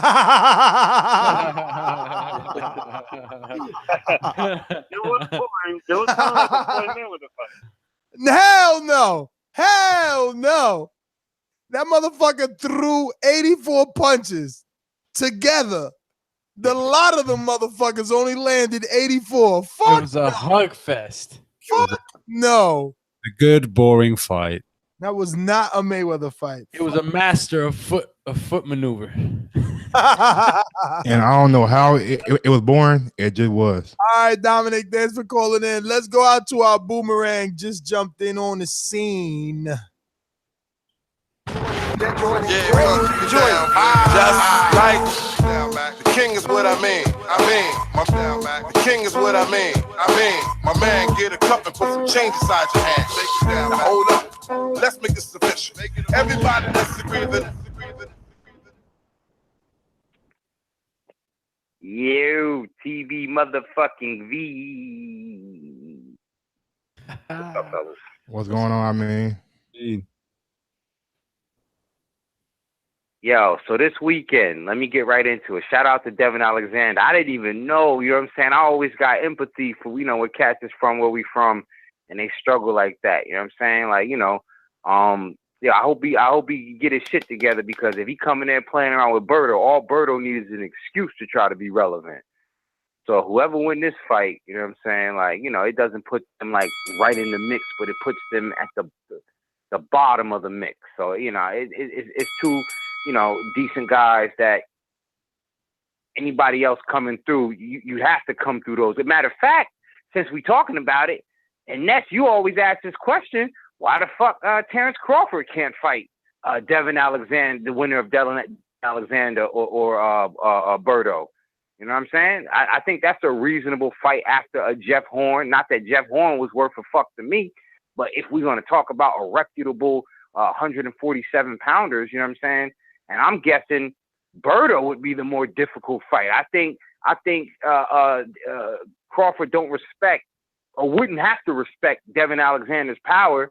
And I think somebody like Berto, just because Berto, you know what I'm saying, Berto will never count himself out. I think that'd be a hell of a fight for him, just to, you know what I'm saying, to stay at 147 and add a reputable name to it. So I like that right there. Again, man, I'm not trying to like side up on them. They ain't giving me no extra money yet. You know what I'm saying? But that ESPN Plus, that's why when I subscribed to it, I was like, fuck it. So I'm going to watch punk ass Billy Dibb. No disrespect to him, but I don't really think nothing of him. But Tevin Farmer, I hope that, you know, I'm always rooting. I ain't going to lie. I'm always rooting for the young black fighter. We don't have enough of those kind of guys. You know what I'm saying? Devin Alexander is a different kind of breed. He's not really, you know, the flashy, brash type. You know what I'm saying? I think it adds an element of diversity to today's, you know, boxer as far as that generation or this generation. So that's good right there. I'm choosing Jay Leon over Peter Quinlan. I got mad love for Peter Quinlan. I just feel like Jay Leon Love been around a hell of a lot longer, fucking around at 168. He's fought decent competition at 168. I think Peter Quinlan might be out of his league in this fight, despite whatever beef. If that make him go for broke and make it an action fight, that's one thing. But when it comes to skill, pound for pound experience at that weight and certain nuances, I think Jay Leon Love might pull that one out. I might boomerang back in. Shout out to motherfucking Gold Standard. Shout out to motherfucking Fire Alien. Shout out to everything else on deck. I love TBV. All right, I'm out. You fuckers take care. I mean, I need some of that Gold Standard. We're going to California, sunny California. Mr. Info Joe. This portion of the show we call In the Mr. Know, Info Joe. presented by my brother.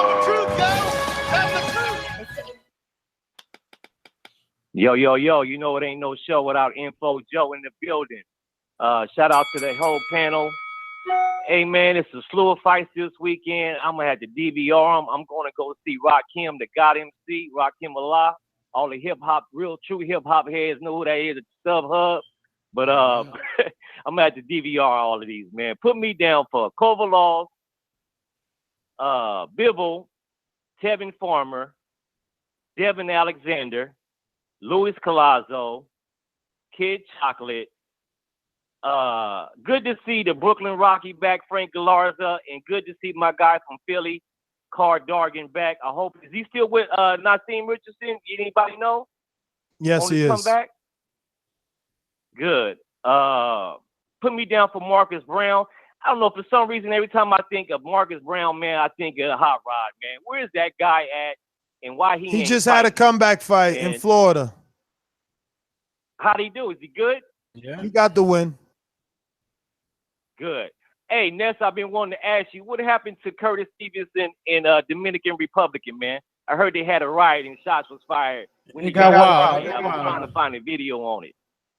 Huh? I ain't even know, bro. But yeah, I mean, you know, people be sleeping. DR, they don't play, man. He got robbed on me? Nah, they probably started throwing chairs. They started throwing chairs and stuff. Yo, listen, DR, they tell you don't even wear jewelry out because dudes will drive by on a motorcycle, snatch them. I mean, it's only certain areas like that, you know. I mean, it's like that everywhere, though. It's everywhere, though. You know what I mean? But I don't know what ended up happening. But I mean, he ended up posting a whole bunch of other pictures after that little, you know, corral at the at the place where the fight was taking place. You know, he was vacationing, so no one got hurt. I don't know if the shots that were fired were, gas tanks or just crowd movers, some to just get the people to, dissipate or whatever. But in DR, everybody got a gun. It's like Texas. yeah, no, but there was a security police. No. But even worse though, Mike. Like you don't need a license. Like niggas is out there, bruh, straight cowboys. Damn, Mike, you over there bleaching? Huh? You called you saw Dooney that. Mike. Yeah, that's what I'm like. I'm confused. I was like, damn, Mike, you over there bleaching? I'm talking to you. Why I can't be talking to you? I said Mike. I think he wants you to know, Mike, because he don't think you know how DR get there. Oh, bro, I'm from the South, baby. I'm from the South, baby. Hey, guns are like motherfucking shoes. We all got a pair. I know.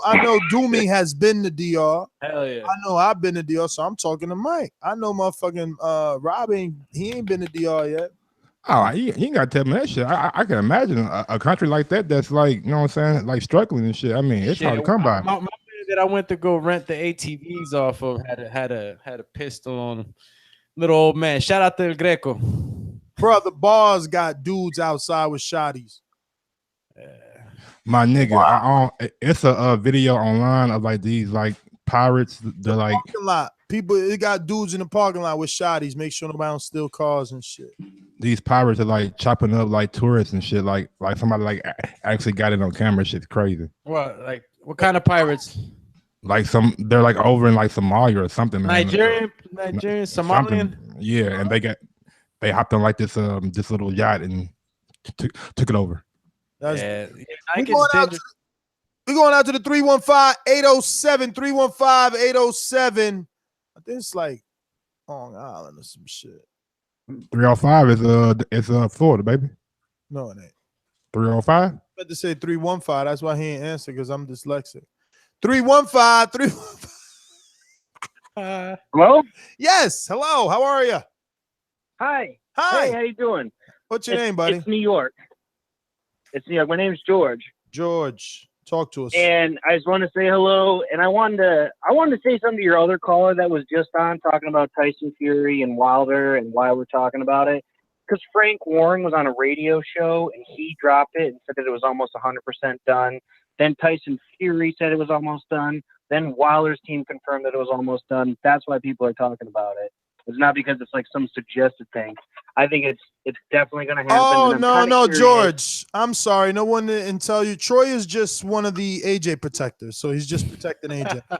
It's one of. Well, I think you guys have a British guy on there, right? Like he's kind of. I mean, I'm not trying to sound like xenophobic or anything, but I got the impression from the scene from the show he's definitely an AJ. He's an AJ guy. He's He's like a Union Jack. He's a Union Jack guy. Well, I was going to ask, I was kind of curious what he would think about something, because I've always picked Wilder to beat Tyson Fury, even when Tyson Fury was in his prime. I've always thought it was perfect for Wilder because he's awkward too. And I think that when Fury beat Klitschko, as boring as a fight it was, he picks apart people who have really good technical boxing skills. And I'm curious, do you think that a prime Tyson Fury, I think he gives AJ a lot more problems than he give Wilder, because he could pick away AJ, because AJ's like, he's like the fundamental boxing. He's like exactly what you would expect. Like you can predict what he's going to do. Where Wilder, you could say, oh, he's wild and he throws these windmill punches, but he's unorthodox. And I think he does have his own style, but you can't prepare for Wilder. I think you could easily prepare for Anthony Joshua. And I think Tyson Fury could pick him apart. And I'm curious what the British guy thinks about that. Does he also think that, even though I know people are going to pick apart Tyson Fury, it depends on how he looks on August 18th. How do you think that if Wilder beats Tyson Fury, does he take a good share of UK fans with him? Yeah, I think so. I think it'd help if the fight was over here. I think if Wilder was over here and beat Fury here, it would help more than doing it, over in the States. But I take your point that Wilder. Do you know what I'm saying about like the fundamental boxing skills? I think AJ has good fundamental skills. Like I'm not trying to be an AJ hater. My wife loves AJ and I love Wilder. It's kind of a weird household we have. But I just think as far as picking apart somebody, I think it's going to be hard for Fury. I think Fury has a great boxing mind. He's got a good IQ. But is he going to be able to pick away Wilder as easily as he could AJ? What do you think? No, I agree with you. I think. Wait, I'll play devil's advocate because Gerald Washington did it, right? That's what Mike said earlier in the show. Okay, hang on. I can defend this. All right, so when he fought Gerald Washington, I remember thinking the same thing in the fight. I'm like, Wilder's not doing anything. I didn't think Gerald Washington was doing supremely well, but I remember thinking after the fight that Wilder didn't throw a right hand for most of the fight. It seemed like he did land one in the fifth, and it ended everything. And just in my personal opinion, I kind of got the vibe that maybe it was too early for a fight for Wilder because he just came off breaking his hand like a third time against Chris Ariola's face in the fight before. I thought that might be the reason because Wilder didn't look as ferocious when he fought Gerald Washington either. I think like he was trying to just do it one-handed, and then finally he said to hell with it. He threw a right hand and ended the fight. But to answer your question you asked me, I know what you're saying about the fundamental skills, but personally, I think AJ and Wilder both beat Fury, especially in his prime. I mean, because I might actually agree with you, but I'm just curious because I know Fury has a big support system. He has a big support system in the States, but also specifically in the UK, I think he has a big fan base. Yeah, he does. He's got a lot of supporters. Yeah, definitely. But I personally, I think if someone really comes after Tyson Fury, the ring's only so big, he can only get on that back foot for so long. I think a big puncher that can walk through it, I think they'll end up finding Tyson Fury out and end up getting a stoppage. Okay, no, that's fair. I just got to say though, I'm really, really excited. I know I should be asking questions and stuff, but is that the bell? Am I done? You are, my friend, but we got you down, George. Thank you for calling in. George in New York. We're going to go out to California. No time to party. Or is it the town to party? Hit it. California. I don't know how. California knows how to party. Beach in the house. Yeah. Oh shit! I gotta let him in. California knows how to party. I'm glad you set me up for that. And look at Rob. I always got to bring AJ up on it. I think AJ and Wilder would beat Fury. My opinion, Mike, not yours. In your land. JP, what up? Man, shit, chilling. It's a damn shame you didn't know that it knows how to party, man. That's a fucking shame. And you can cite all them Jay-Z lyrics over there. No, but Jay-Z He on the east side. No, Jay-Z and Pac never was friends, B. So I'm supposed to know Hove lyrics. Even I knew it, JP. I was always mad at Pac because I was like, yo, you whack. You know what I'm saying? You used to be on the East. You know what I'm saying? That's where you got hot at. Then as soon as niggas put guns to you, ran to the West. Like on. Bro, you tripping, man. You tripping, bro. Hey, man, it's the boxing, baby. What's up, man? Don't ever disrespect Pac like that again, bro. He like, yo, set me up. They set me up, so I'm going to hide in LA. Right. First off, I fucked the bitch. First off. Yeah, I can say fuck your bitch in a set you claim 1,300 miles away. Actually, 2,400 miles away, right? Depends where you at. Depends on where you at, man. First off, I'm 2,400 miles away, so anything I say really I ain't gotta pay. But go ahead, go ahead, JP. Gotcha. It's absurd, man. But I'm gonna get to this boxing. Berto Alexander. Let me start you over. Take Alexander. Yeah, Berto Alexander. I'm gonna take Alexander. I thought he won the Victor Ortiz fight clearly. Also like the story and the redemption path Alexander is on. I'm gonna throw Berto into the same lump as I'm gonna throw Peter Quillen in, and that's done. And they're done because they're satisfied. And the worst thing you could ever be as an athlete, or really anything in life, any professional, is be satisfied. I think guys like Peter Quillen, when I seen him in Vegas at the at y'all party in Vegas, The nigga looked satisfied, man. That nigga don't look like a hungry fighter. Caleb Plant, that motherfucker looked at hungry. Wilder, them motherfuckers had a different look about him. Quillen was shaking hands and partying and shit, glad-handing. That nigga satisfied, and so is Berto. So both of them is done. To me, if you're satisfied, you're done as a professional athlete. Ness, you be able to speak to this for me because I'm looking from a far away. So Dominic Brazil has been calling out Wilder vocally in public eye for a long time. They got that altercation in the casino. How come we never hear Dominic Brazil and Wilder being matched up? Why do you want to hear that? I don't even know what that means. Where's the question? I said, why don't we hear them being matched up? By who? By who? People are matching them up. Like the public has been saying that Dominic is going to fight Deontay for a while now, even during the AJ negotiations. Why isn't it happening? Because Deontay, because Deontay hears the public perception and would rather change it. He knows that the public doesn't want Dominic Brazil. He knew that.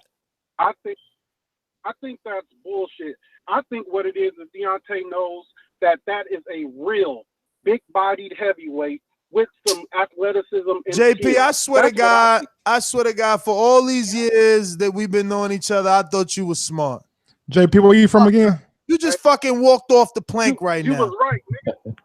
You just walked off the fucking plank right now. How the fuck you gonna say Dominic sloppy ass Brazil, who was fucking losing a mere 44-year-old Mansoor, Brad fucking Cassie, and gets his ass kicked by AJ?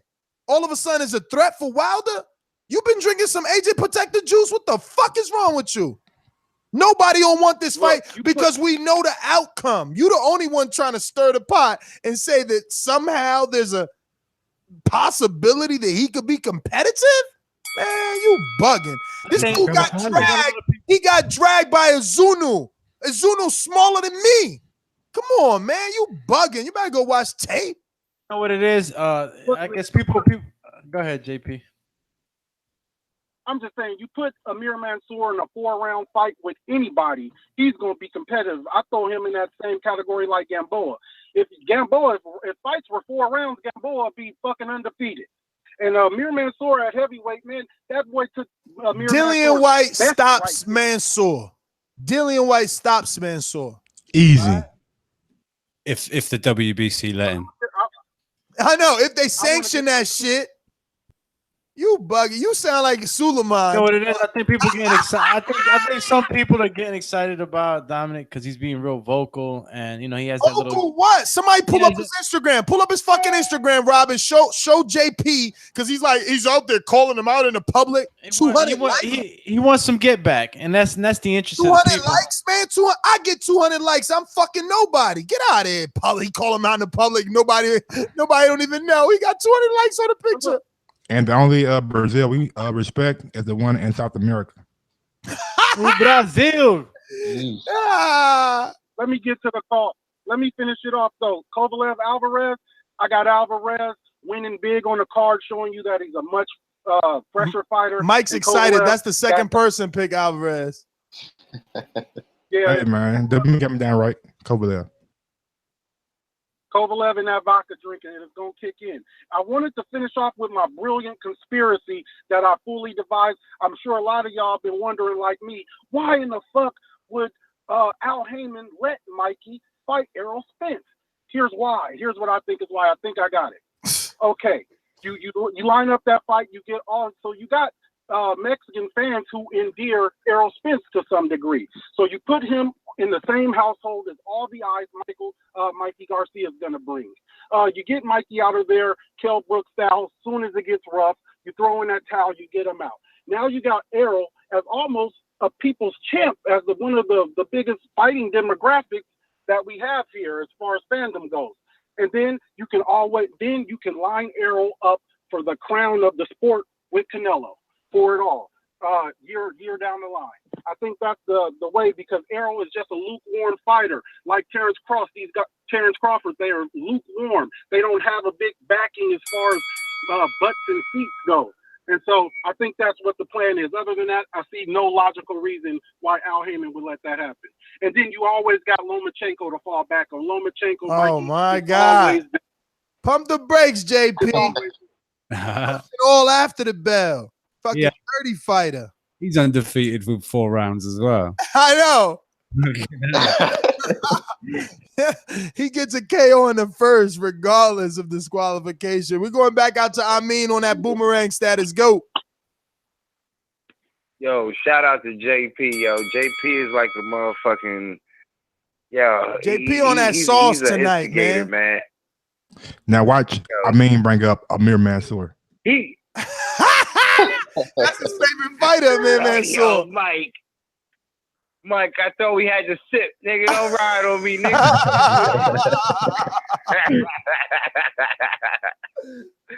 Nah, listen, yo. He must hang out with Brazil. JP hang out with motherfucking Dr. They motherfuckers sit there together in the garage. They from the same gym. Like, yo, man, tell him about me. Yo, they from the same gym. Remember him and Donald, they all around there. You never know. JP over there chilling with Brazil, making ribs and shit for Brazil. Some good ass ribs JP had on the grill. Shout out to JP. JP the chef. Nah, shout out to JP. Shout out to motherfucking Info Joe. And you know what I mean? Listen, I forgot to pick for Kovalev and Alvarez, man. I'm gonna jump out the window too, man. I'm going with Alvarez. You know what I mean? I think Kovalev is done. Did JP? He was putting the fork in motherfuckers. You know what I'm saying? He's done. He count Kovalev is done. Yeah, he said he was gonna hit his vodka body up. All right, yeah. So yeah, man, that's pretty much it, man. Listen, hell of a show as always, man. I'm out. All right, brother. Hey, I wanted to give some extra info. Alida Alvarez was a former Olympian. Yo, your mic's disconnected, buddy. Get back on point. We going out to Randy in Florida.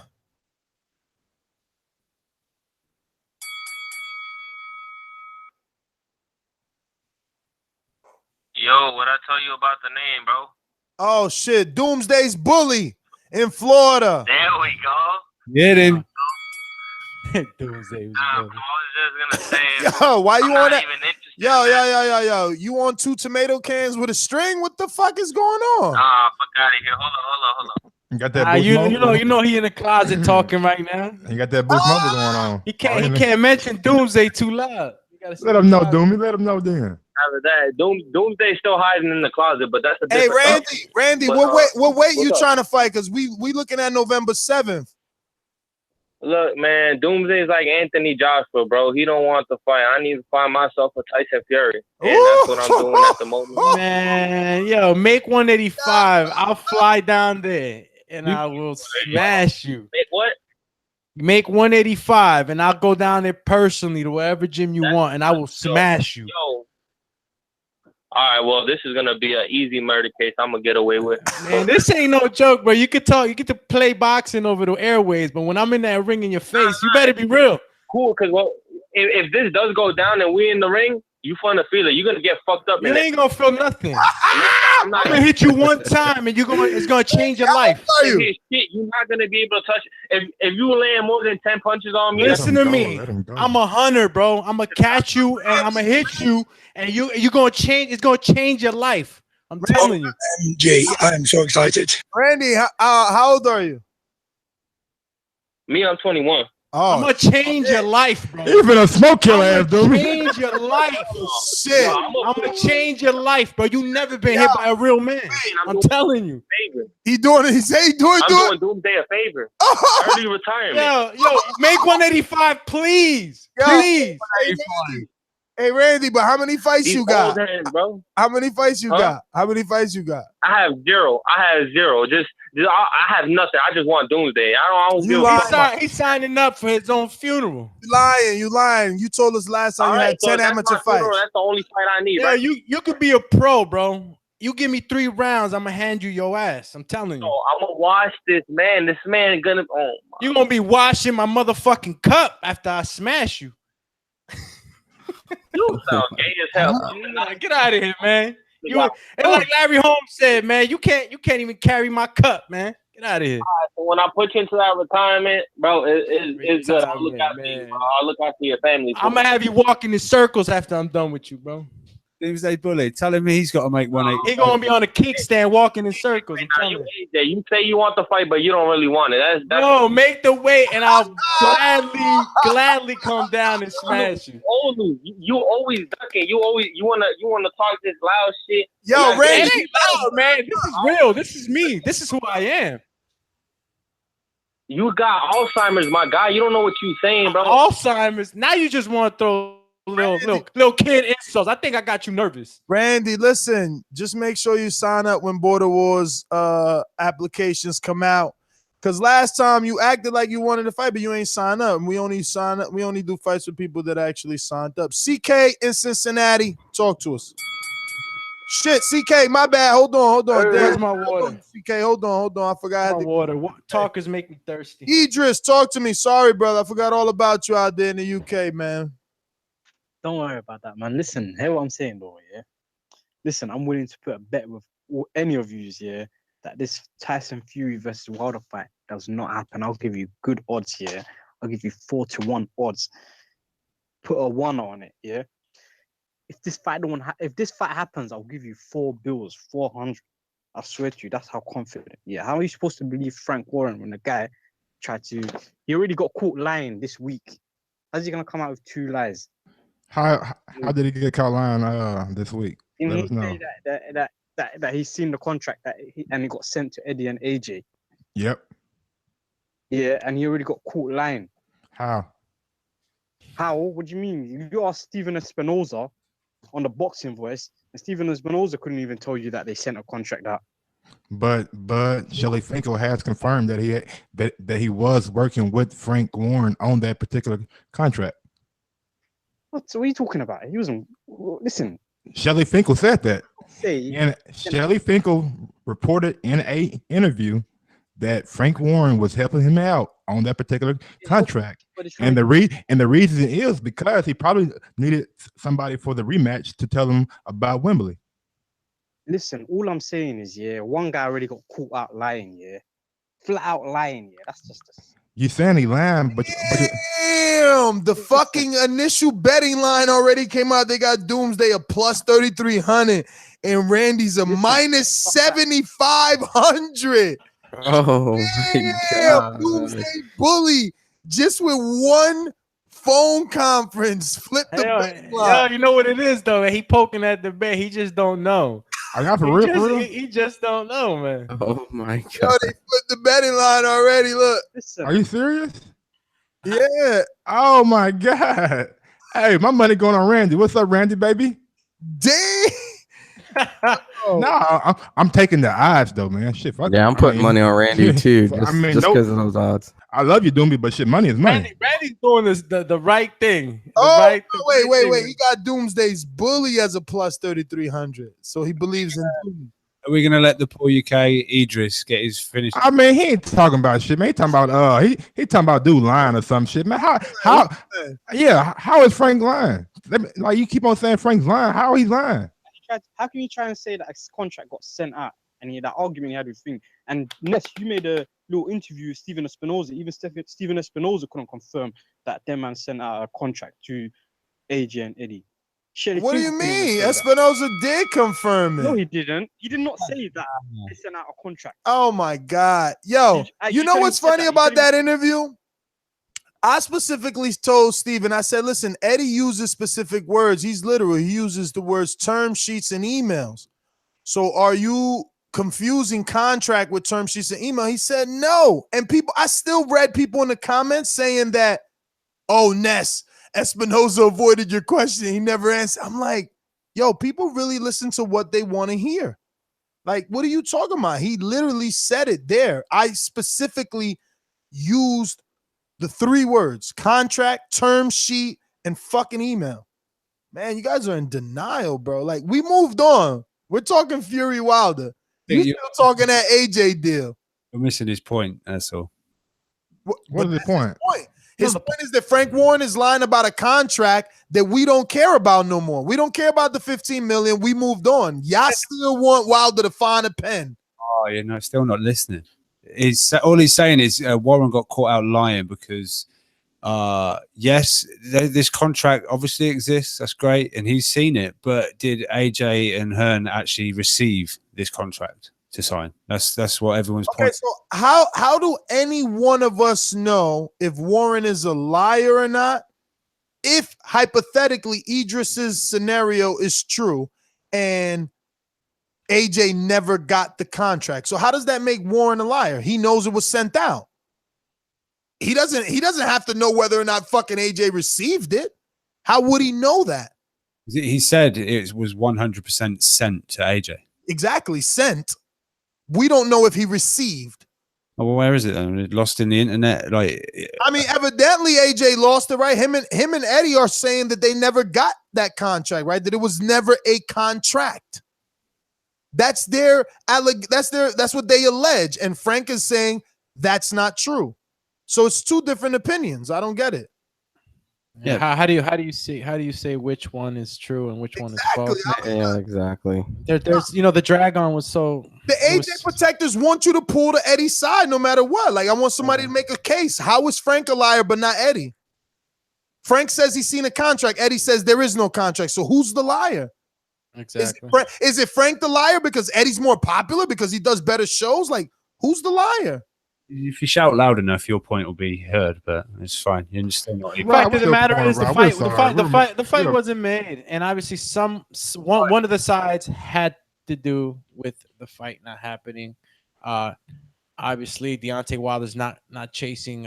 It's not like he's chasing easy work. He's chasing guys that are of Alzheimer's. I mean, earlier in the week, Finkel done a thing about this $8 million offer for the Dillian White fight, and he said, "Look, if you want to make a fight, we just meet up and I have a phone call." But this is the same man that didn't want to meet up with Eddie Hearn for this. Why do I make a fight with the guy who just took away the fight that I really truly wanted? Like, why do I go ahead and negotiate that when I have a possibility to fight Tyson Fury? Not listening. He said about if Finkel said if you want to get fights made, you meet up with people, you make phone. Yeah. But he didn't want to meet up in New York when this all started way back. Rob, but are you forgetting that he did meet with the father, not with Eddie? Yeah. Eddie's on camera saying, I can't deal with Shirley. We're not from the same, generation. My dad met up with him. You forgot that video?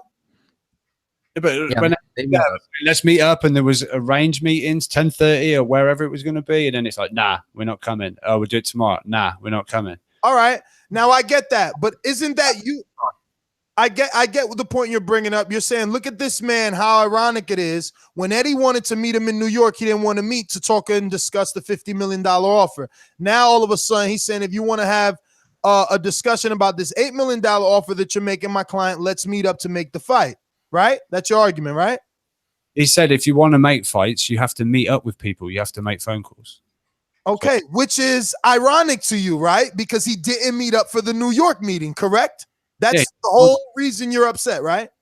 No, I'm not particularly upset. I'm just trying to get a point across that there's shit happening both sides. And But isn't that you just being simply pessimistic? Why can't you come into the situation and say, well, look at Shirley. At first, Mike, he didn't even want to meet up. All of a sudden, he's changed his tune. He's willing to meet up. Maybe he's really ready to make a deal. No, instead, you're looking at it negatively, correct? And to be honest, Rob, man, you've been pissing me off all day with this negativity shit, man. Come on, man. Hey, come on, man. Hey, Tyson Fury got the fight. What you think? Come on. Like, what more do you want? Povetkin got AJ. And Fury got Wilder. Fight. It was a huge domestic fight, bro. You know how that was a simple excuse not to fight Wilder, but now it's off the table. And when I say piss me off, I don't mean it like literally piss me off, bro. It's just people shout louder and it just drowns out the other people, and they're just made to look however they're made to look. It's fine. Hey, look. I'm not shouting over you, Rob. You go, yeah, but Rob, and I get shut down every time. And I just I want. think you just I'm need not to an so you're doing it again. I'm not an AJ protector in the sense that I will not have anything bad said against him. All right. This new whatever that is in the contract about if it's a draw, it's no rematch. I think that's bullshit. That is another hiccup in this whole thing. But when I bring up something and it's just straight away, oh, these AJ protectors, I'm just reporting to people. I just read things in articles and try to tell people the news, and it's straight away all this. I'm just trying to get across the inconsistencies are thrown at Eddie for things he says in interviews. Well, Finkel's just the same with his inconsistencies about meeting up with people. Now he says meet up with people. Why don't you just meet up with people, Eddie, to make a fight? Well, you didn't want to do it yourself when you wanted to make the really big fight. So I'm just trying to get it across. But that's what I'm saying. You're still looking at it from a negative standpoint, because you could be reporting like, guess what, guys? The guy that didn't want to meet up has changed his tune and wants to meet up to make a deal. Not the way you're reporting is like this. Hey guys, look, those liars that been lying, that didn't want to meet up, now all of a sudden they want to meet up. Like, we're gonna believe they want to meet up when we wanted to meet and they didn't want to meet. Like, that's not how you report. Well, that's what I'm saying. That's how I report, because I believe Finkel's just talking out his ass. Because all right, so then I have every right to call you an AJ protector if you're gonna report biasly. Yeah, but I'm not calling you anything. I'm not calling you something. Well, call him something then. You fucking call him the Wilder voice. Yeah, you fucking Wilder guy or something. I mean, what's going on, Rob? Like, come on. I'm not saying anything about Wilder either for you to call me anything, but I don't know. Like they said, call me. Say, let's get to the call. You fucking Wilder group, you fucking going to Belfast on this nuts. You know, do something like that. You got. I'm too British. It's too British. I gotta get you some tea. I'm good. It's late out there, man. Give Rob some props, man. What time is it out there, bro? 2:15 in the morning. Fuck out of here, yeah. Shout out to you, Rob, for real. Soldier, shout out to Rob. Let me know how many more we got. We got to get to Rafi. Rafi, talk to me. Yes. You can hear me okay? This is an AJ protector. We hear you. And we got the little, you know how you go in the bank and you try to rob the bank? We got the silent alarm. You know which one that is, right? All right, cool. I don't understand what you just said, but that's okay. Anyway. Right, silent alarm that you're an AJ protector. Listen, I'm glad you said that, because you're a Wilder rider. So, Rob, I hope you're listening. When Ness calls you an AJ protector, you call him a Wilder rider. We can just squash that. Okay. I might as well continue. No, fuck it. I'll talk about what I want to talk about. Right. Tyson Fury, the lineal champion. Tyson Fury beat one guy one time, became a champ, and couldn't manage it. How can anybody, give a guy props for winning one guy one time and then falling apart? No disrespect to mental illness, no disrespect to fucking drug addiction, but let's call it what it is. A guy beat one guy one time, and now he's supposed to be termed this great lineal champion. A champion to me is someone who wins a belt and defends a belt. Tyson Fury did not defend the belt.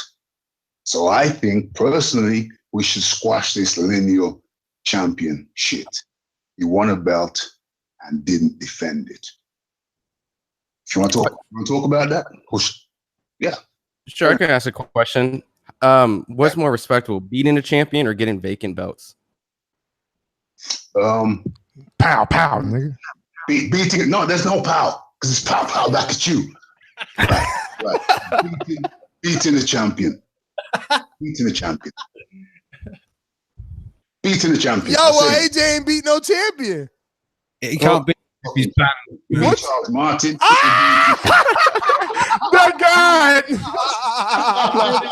He really said that. And he beat, what's the Hey, yo, wait, start over. Yeah, Charles Martin and Parker. Who did Wilder beat? Romain Stavern? And Luis Ortiz. Sounds better, doesn't it? What? And after Wilder beat Fury, AJ ain't got nobody on his resume that's fucking with Ortiz or Fury. Hey, let's go back to Tyson Fury though, because this is the whole thing. Because he's trying to discredit Tyson Fury, who no one's beaten at this point. He beat Klitschko at his so-called reign, and you want to discredit him after Anthony Joshua asked for him after he beat Klitschko. Ask for who? For Anthony Joshua asked for Tyson Fury, like in front of his 90,000 fans at the Wembley or whatever stadium it was. It was Wembley, right? Yeah. Yeah, he said if Tyson Fury wants to get it, if Tyson Fury wants something, he can get it too. Correct. If or he was asking for it. No, he said if Tyson Fury wants some of this, he can get it too. He said that after the Takion fight, but after the Klitschko fight, he was like, Fury, where are you? Something like that. Asked for Fury, and he definitely said that was the fight that the British people wanted. Said Fury can get it too. Fury is out of condition, out of shape. Rafi punching after the bell, way after the bell. And Man, shout out to Rafi. Pow, back at you. Boy, that's a classic. That was good. That was good. Oh shit! Damn, CK. Yeah, jammed. CK, talk to me. I was about to say, damn, CK caught feelings. Thought you hung up, player. Yo, you talking to the mic because you sound like you ain't there. Yeah. We got Can you. you hear me? Can you hear me? Yep. Okay. I want to know, man. In your heart of hearts, do you believe Mikey Garcia believes he can win, or do you think he's casting out? Nah, he must think he could win. He ain't cashing out because I don't think he's trying to retire. Like, what's the most money he can make on this? How much money you think they're gonna guarantee him? He ain't cashing out, man. Hell no. He sees something. He sees something nobody else sees. You say 6 or 7 million? Ward, man. He ain't getting that much for that. Put his body at risk like that. I don't think so, bro. Danny Garcia, Keith Thurman got 2 million each. There's no way Mikey getting fucking 6 million. If it's pay-per-view, maybe. Okay, well, let me. Even if it's pay-per-view, he ain't getting 6 million guaranteed. Ward didn't even get that shit.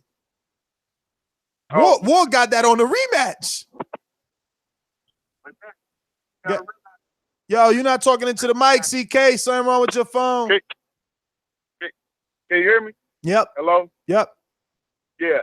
I said Rigondeaux jumped up 2 weight classes, deleted. Kell Brook deleted. Amir Khan deleted. Every time you destroy your whole career by jumping up 2 weight classes, right? And fighting the monster at the next division. I mean, I agree with that, Ness. Recent, but we got to see what Kell Brook does at 54 versus a decent opponent to know whether he's done or not. Because Gennady is special and Errol is special. So, people want to make it seem like Rigondeaux is special and Lomachenko is special, but as we've seen, man, it don't matter when but Rigo's back. Rigo's back. You think he was deleted. He is back. Okay. He's deleted. Okay. And Tyson Fury, that's an excellent fight, and all you need is the name. We don't give a damn when you fight him. Mayweather got credit for beating up Pacquiao, a washed up Pacquiao, and a washed up Mayweather. You know what I mean? So it don't matter. All we want is the names on the resume. And he takes the undefeated record for Tyson Fury. That sets up the fight with AJ. And maybe, hopefully he gets the victory, but I'm not sleeping on Tyson Fury at all. He's a very difficult opponent. I don't know how you beat him, but I hope you beat him. But you be looking for the best Tyson Fury because he's coming in there to win. And don't be shocked if he pull out the upset. But I'm going for Deontay Wilder all day. CK, thanks for calling in, brother. We're going out to Alexander Bully. Talk to me. Yo, what's going on, man? Yo, I'm gonna quickly touch on that Kid Chocolate Jolion Love fight because I know that's getting slept on. But I used to really like Kid Chocolate until I don't know if anyone remembers, but he completely ducked one fight. It was against one Russian. Was his name Koroborov or some shit like that, right? He completely ducked him, and then Andy Lee went in there and did the business on him. And ever since then, I said, that man, Kid Chocolate, ain't got the heart for this, man. And he ain't been the same since. And I was happy that Daniel Jacobs beat the brakes off him, because for me, that's worse than quitting in the ring. Before you quit in there because you're too scared of a man, to go in there, and then he quickly fought Andy Lee, got the draw, and it's over for him. But yeah, just to quickly touch on the Wilder versus Fury fight. I mean, damn, no venue, no date, no contract, no nothing. And it is no surprise that Tyson Fury fighting a complete and utter bum. I'm talking Wilder's first 10 fights that he fought bum level. And then he's talking about fighting Wilder. Like, come on, man, stop it. And like, they just looking for some clout. At the end of the day, the fight's not happening. They're just talking to sell some tickets for whichever bum that Fury fighting. And everybody talking about Wilder. Well, there's someone that's a mandatory that has beat Joseph Parker, that has beat Derek Chisora, that has beat, who else he beat? Who else he beat recently? Man like Dillian White, who's the WBC mandatory and is getting the most money that this guy can be offered. And he still don't False information. False information. What's false about it? He's not no mandatory. What? He, Dillian White What are you talking about? What are you talking about? He's not a fucking mandatory. Brazil is the mandatory. That's because he was waiting for so long, probably, because I'm pretty sure last time I think he was the mandatory. Sure. And who give a fuck, man? He got paid. They offered him $8 million for the fight. He don't want to fight him. $8 million. That sounds like another fucking speed bump. Why are you? You can't call us. Why are you offering Derek Chisora and Dillian White and you still not offering AJ? Get the fuck out of here, man. You guys are. I can't wait for this fight to be done. I swear to God, it's gonna be. Look, you don't even hear poor Kell Brook's name anymore. You guys are so phony. You UK fans are so phony. You don't even ride for Kell Brook no more. And it's gonna be the same for AJ. Once we break his face, it's over. Y'all not gonna like the way it looks no more. And the Peter Quillen thing, I mean, you gotta have a little sympathy. The reason why he said that he backed out is because he had a miscarriage, and he said that his wife blamed him part of the reason for that. So he chose family over that particular defense, and then he went back to fight. Yeah, I mean, but I don't know about the miscarriage. I definitely know he had a death in the family, though. It was considered a miscarriage. It was on Sports Illustrated. Yeah, he also lost someone to cancer. Yeah, so that's a little different. He went back and fought Andy Lee after he fought, so I'm not gonna knock him for that. He got that draw in that Andy Lee fight, though. He scored an early knockdown. Andy Lee came back, showed him that he had pop, and then this shit turned into a fucking boring boxing match. People hate me in that chat, huh? Fuck you guys. I'm everywhere. Man, these guys are coming to fucking Belfast. Bet that. These guys are fucking calling in and just fucking bashing the fight. Though I'm like at least you're consistent. They're mad. They're mad, bro. But I'm not. You know what? I'm not even gonna say that. Yeah, but how do you even fucking bash it? You got the number one heavyweight versus the number 3 heavyweight. Come on, man. You know why? Because they wanted it to be AJ doing it. Donald, talk to us. Yes. Look, I know you. Me and you, we about the same age. I don't know how old everybody else is on the panel, but I'm gonna give an analogy on what I think the Mikey Garcia era was like. Now you tell me if you remember this fight. Riddick Bowe fought Herbie Heidi back in 1995. That's a while back. Throwback. Now, if you can remember, and if you can remember how that fight was, Herbie Heidi, I want to say Herbie Heidi started his career at a cruiserweight, and I think he would have been a great cruiserweight like Holyfield was, but he went to heavyweight. I mean, he had some good defenses, and at that time, nobody wanted to fight Riddick Bowe, and he figured that I'll be the one to do it, and I'll beat him. Kind of like how Mikey Garcia is thinking of Errol Spence, but although Herbie Heidi was initially a heavyweight, and in the fight, Herbie Heidi was competitive for a couple of rounds, but once Riddick Bowe started landing them shots on him, he hurt him. Every time Riddick Bowe hit him, he hurt him, and he was knocking them down. I think it was like 3 or 4 knockdowns, and I want to say it got to like maybe. You got to the 6th. I want to say, it got to like the 6th, and I think Riddick Bowe knocked him down like 4 times, and then in that last round it was like 2 or 3 knockdowns, and Herbie Heidi on that last knockdown, he was on one knee and he was looking at his corner and he was like, "Damn, I want to get up to fight, but I know I can't win this fight." And he just he didn't get back up, and they just said, no more. And, I mean, it hurt him so bad that when he went back to his corner, he was crying because he lost his title, and he was so positively sure that he was going to be the guy to beat Riddick Bowe, but he didn't. I see something like that happening to Mikey. Not saying that Mikey's going to cry or anything like that, but I just see Mikey being competitive for maybe 3 rounds with Spence, and then once Spence starts landing them shots, Mikey's going to be like, oh, fuck. I cannot take this power. Kind of like how when Gennady Golovkin fought Vanes Manarosian, and after the fight, Vanes Manarosian was like, fuck, he hits hard as fuck. I think Mikey, that's going to be Mikey's situation. But because of Mikey's corner, he's got his dad there and he's got his brother there. I think that if Mikey gets into a really scary round and he makes it out of the round with Spence, it'll be like a corner stoppage unless Spence can finish him off before he gets out of the round. I see it being something like that. So Spence doesn't get hurt at all. I think it's worse than that because Evander Holyfield actually beat Riddick Bowe prior to that. Beating Riddick Bowe and Herbie Hyde fought him afterwards. So this is actual Errol Spence is undefeated, unstopped at this point. So I think it would be worse. Yeah, but I'm just saying the analogy is just because Herbie Hyde was a small heavyweight. He was somebody who should have been at cruiserweight. Even when he fought Klitschko, I've seen that one. But yeah, that's what I think is probably gonna happen. I don't think I got enough time to get my.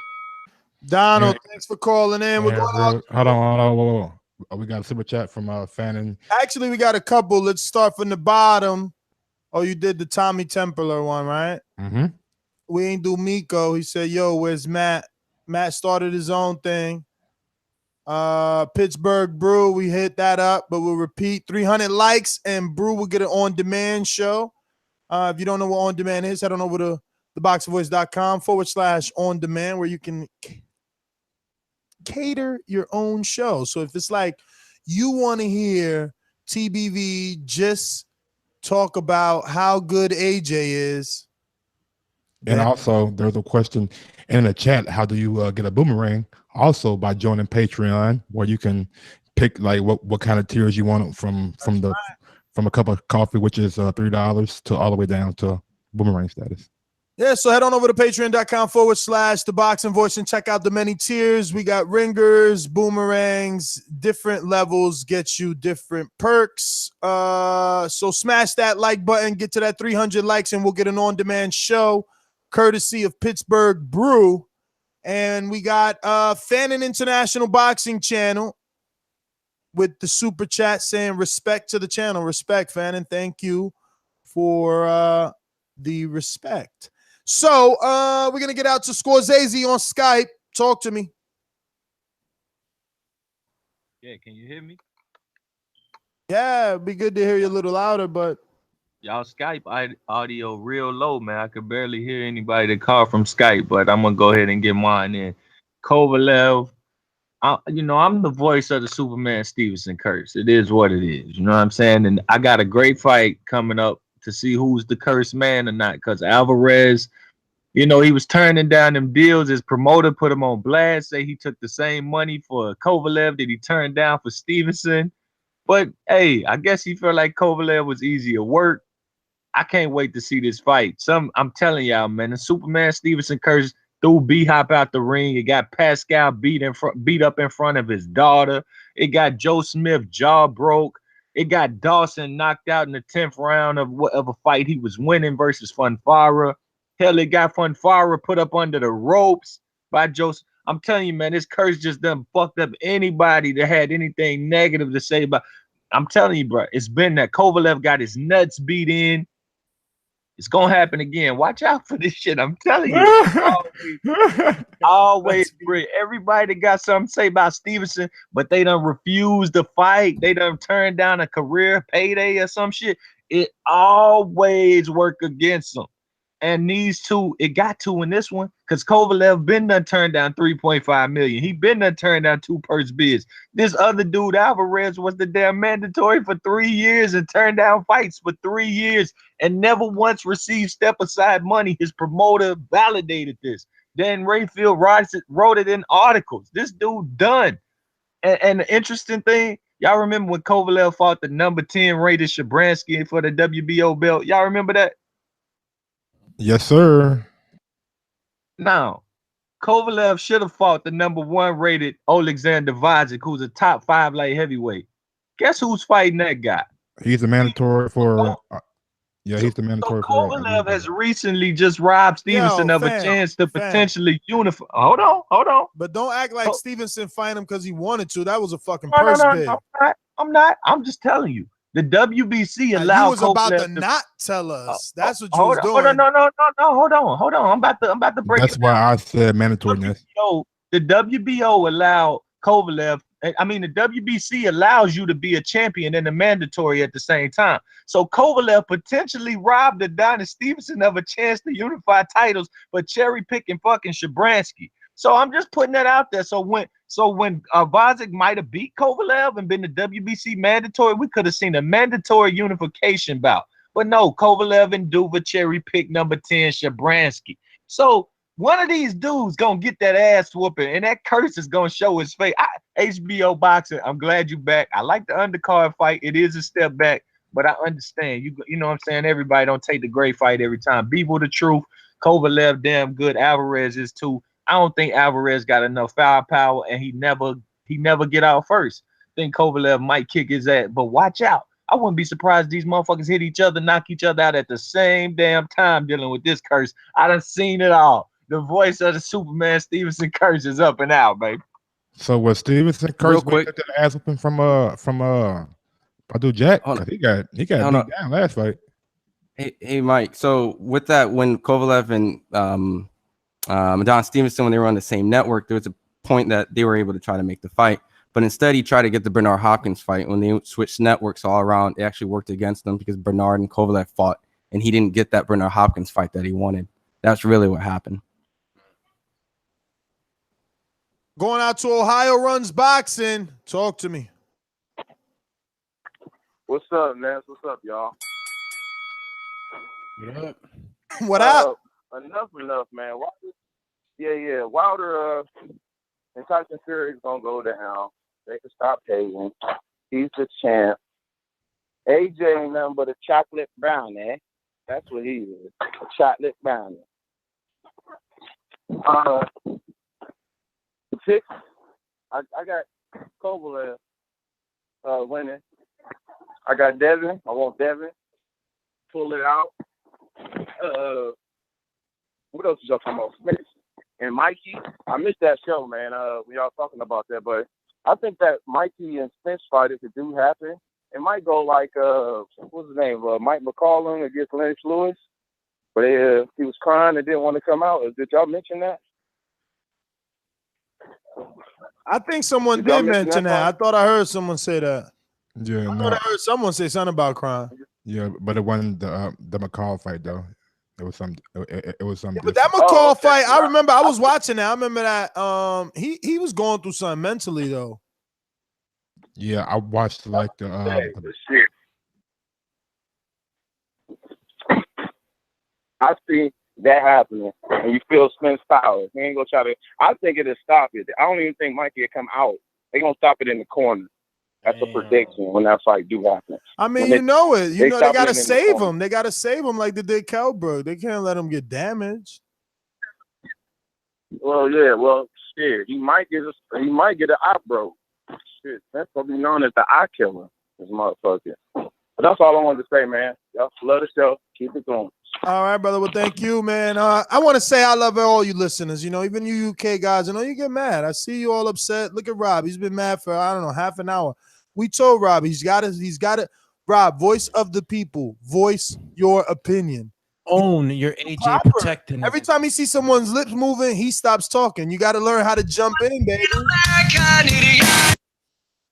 Do you think I think care Rob needs when? to level his sound bites out because we didn't hear that one. Do you think that I care when Nash bash Crawford and talking about he ain't do this, he ain't do that? You think I give a fuck? No, Yes, I you don't. do. I'm a fucking fan of Crawford. Hey, you know, I do a little Nest bit. narratives. That's right. Hashtag Nest narratives. That's right, BX. You already fucking know. Listen, man, let's get up out of here. Another one in the books. Previews and predictions wrapped up. What have we learned today? The UK is not happy that Tyson Fury and the UK is not happy that Deontay found the way to get a big fight without AJ. They're not happy. We can see that.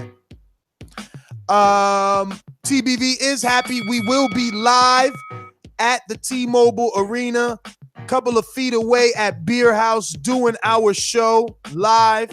So don't forget, for September 15th, Triple G, Canelo Alvarez. We already have Tom Lawfer scheduled to sit on a hot seat.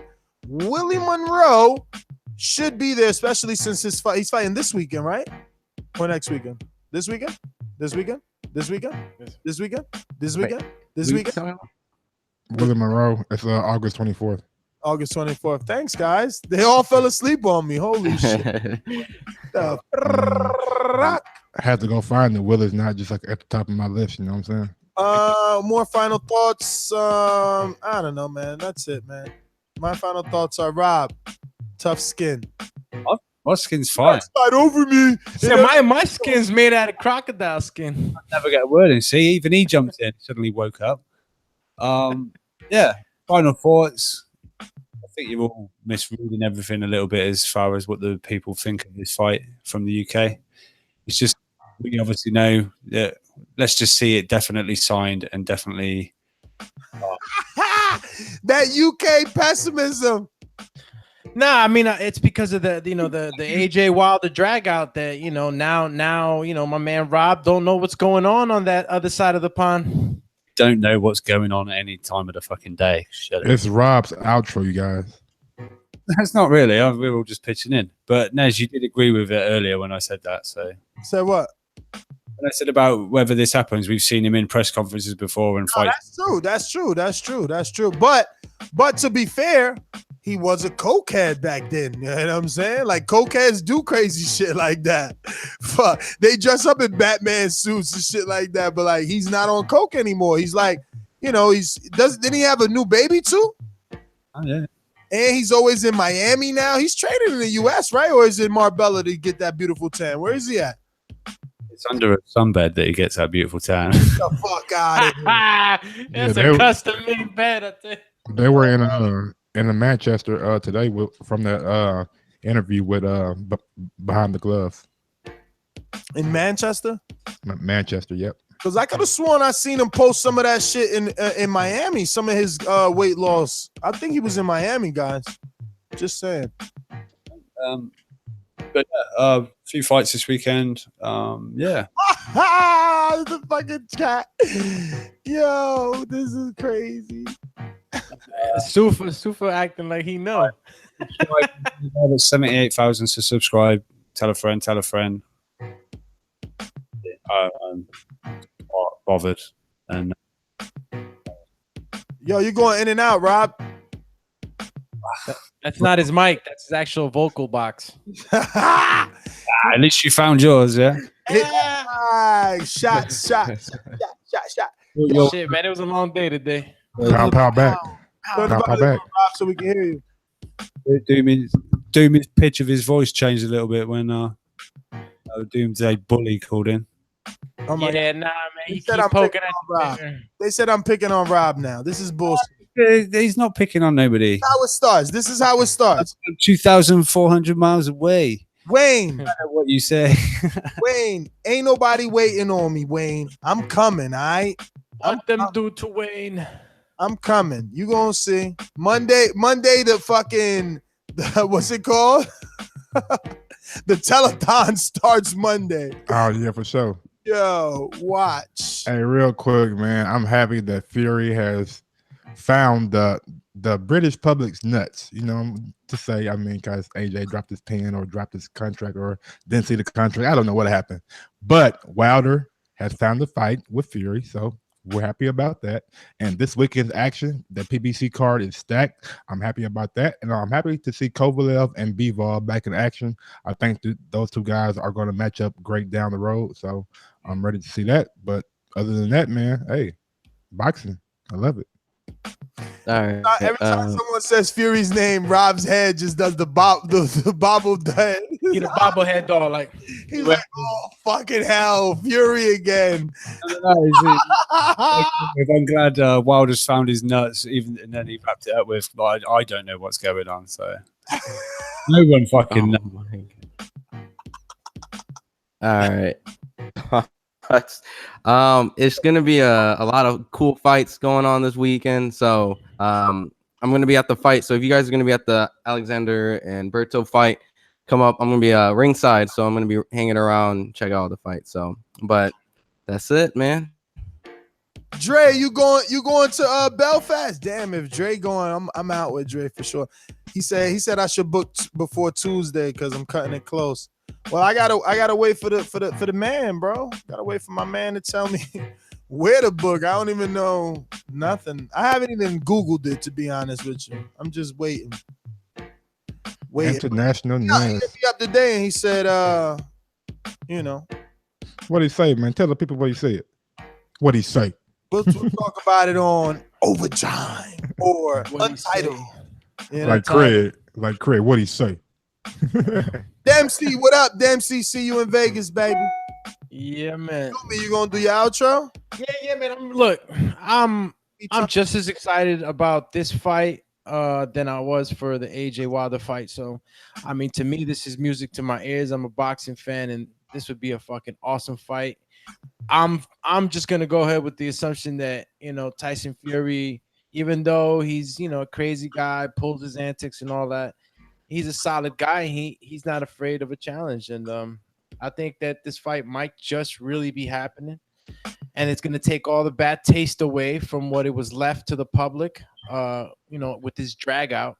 So yeah, I mean, this is definitely taking the shine of what was to be the most exciting and most wanted heavyweight fight. Do we still want to see AJ and whichever one of these two is victorious? Yeah, of course. But, Hey, Robbie, does Belfast have like a black? Yeah, Doomsday nervous. Randy got his number. I know Wayne is on me today. Wayne's mad at me because I told him he got to sign up too. Does Belfast have a Black Irish community? I don't want Ness to be by itself. I mean, yeah, I'm pretty sure. Yo, Real West talking about Ness. We're waiting for you. Well, wait for me in the airport. I ain't got no ride there, motherfucker. Don't wait for me anywhere else. With a nice Guinness. You know what I'm saying? You really waiting for me? Come pick me up at the airport. Ness is gonna be out there drinking the official Guinness. I ain't drinking no beer. Damn. Ness gonna be on. That's a dream right now. Fast motherfuckers better have some weed. That's all I know. Don't Don't nobody come up to me talking about Nez from the Boxing Voice, and you ain't got no fucking weed. I don't want to talk to you. I'm like, no. Where the weed at? No. They official out there. I know, but I think Burner was out there. Hey, totally weed. Where's the weed? But yeah, other than Tyson and Wilder, we got the Berto Alexander, we got the Quillen and Love. I mean, like my man Ron said, we have an exciting weekend too of boxing. We got a nice little schedule going. Look at Real West, we gonna fuck you up. You stunting. So I got Tevin. Yo, Ron, I didn't get Ron and Robbie's picks. I got You been writing? Because I don't believe you. Yeah, I got him right here. But yeah, but I'm gonna take Ron's now. Ron, Let's see. Let's go with Alexander. Who you got? Yo, look at this guy. Okay. This guy's Twitter his comment handle is AJ. Nah, he ain't an AJ protector.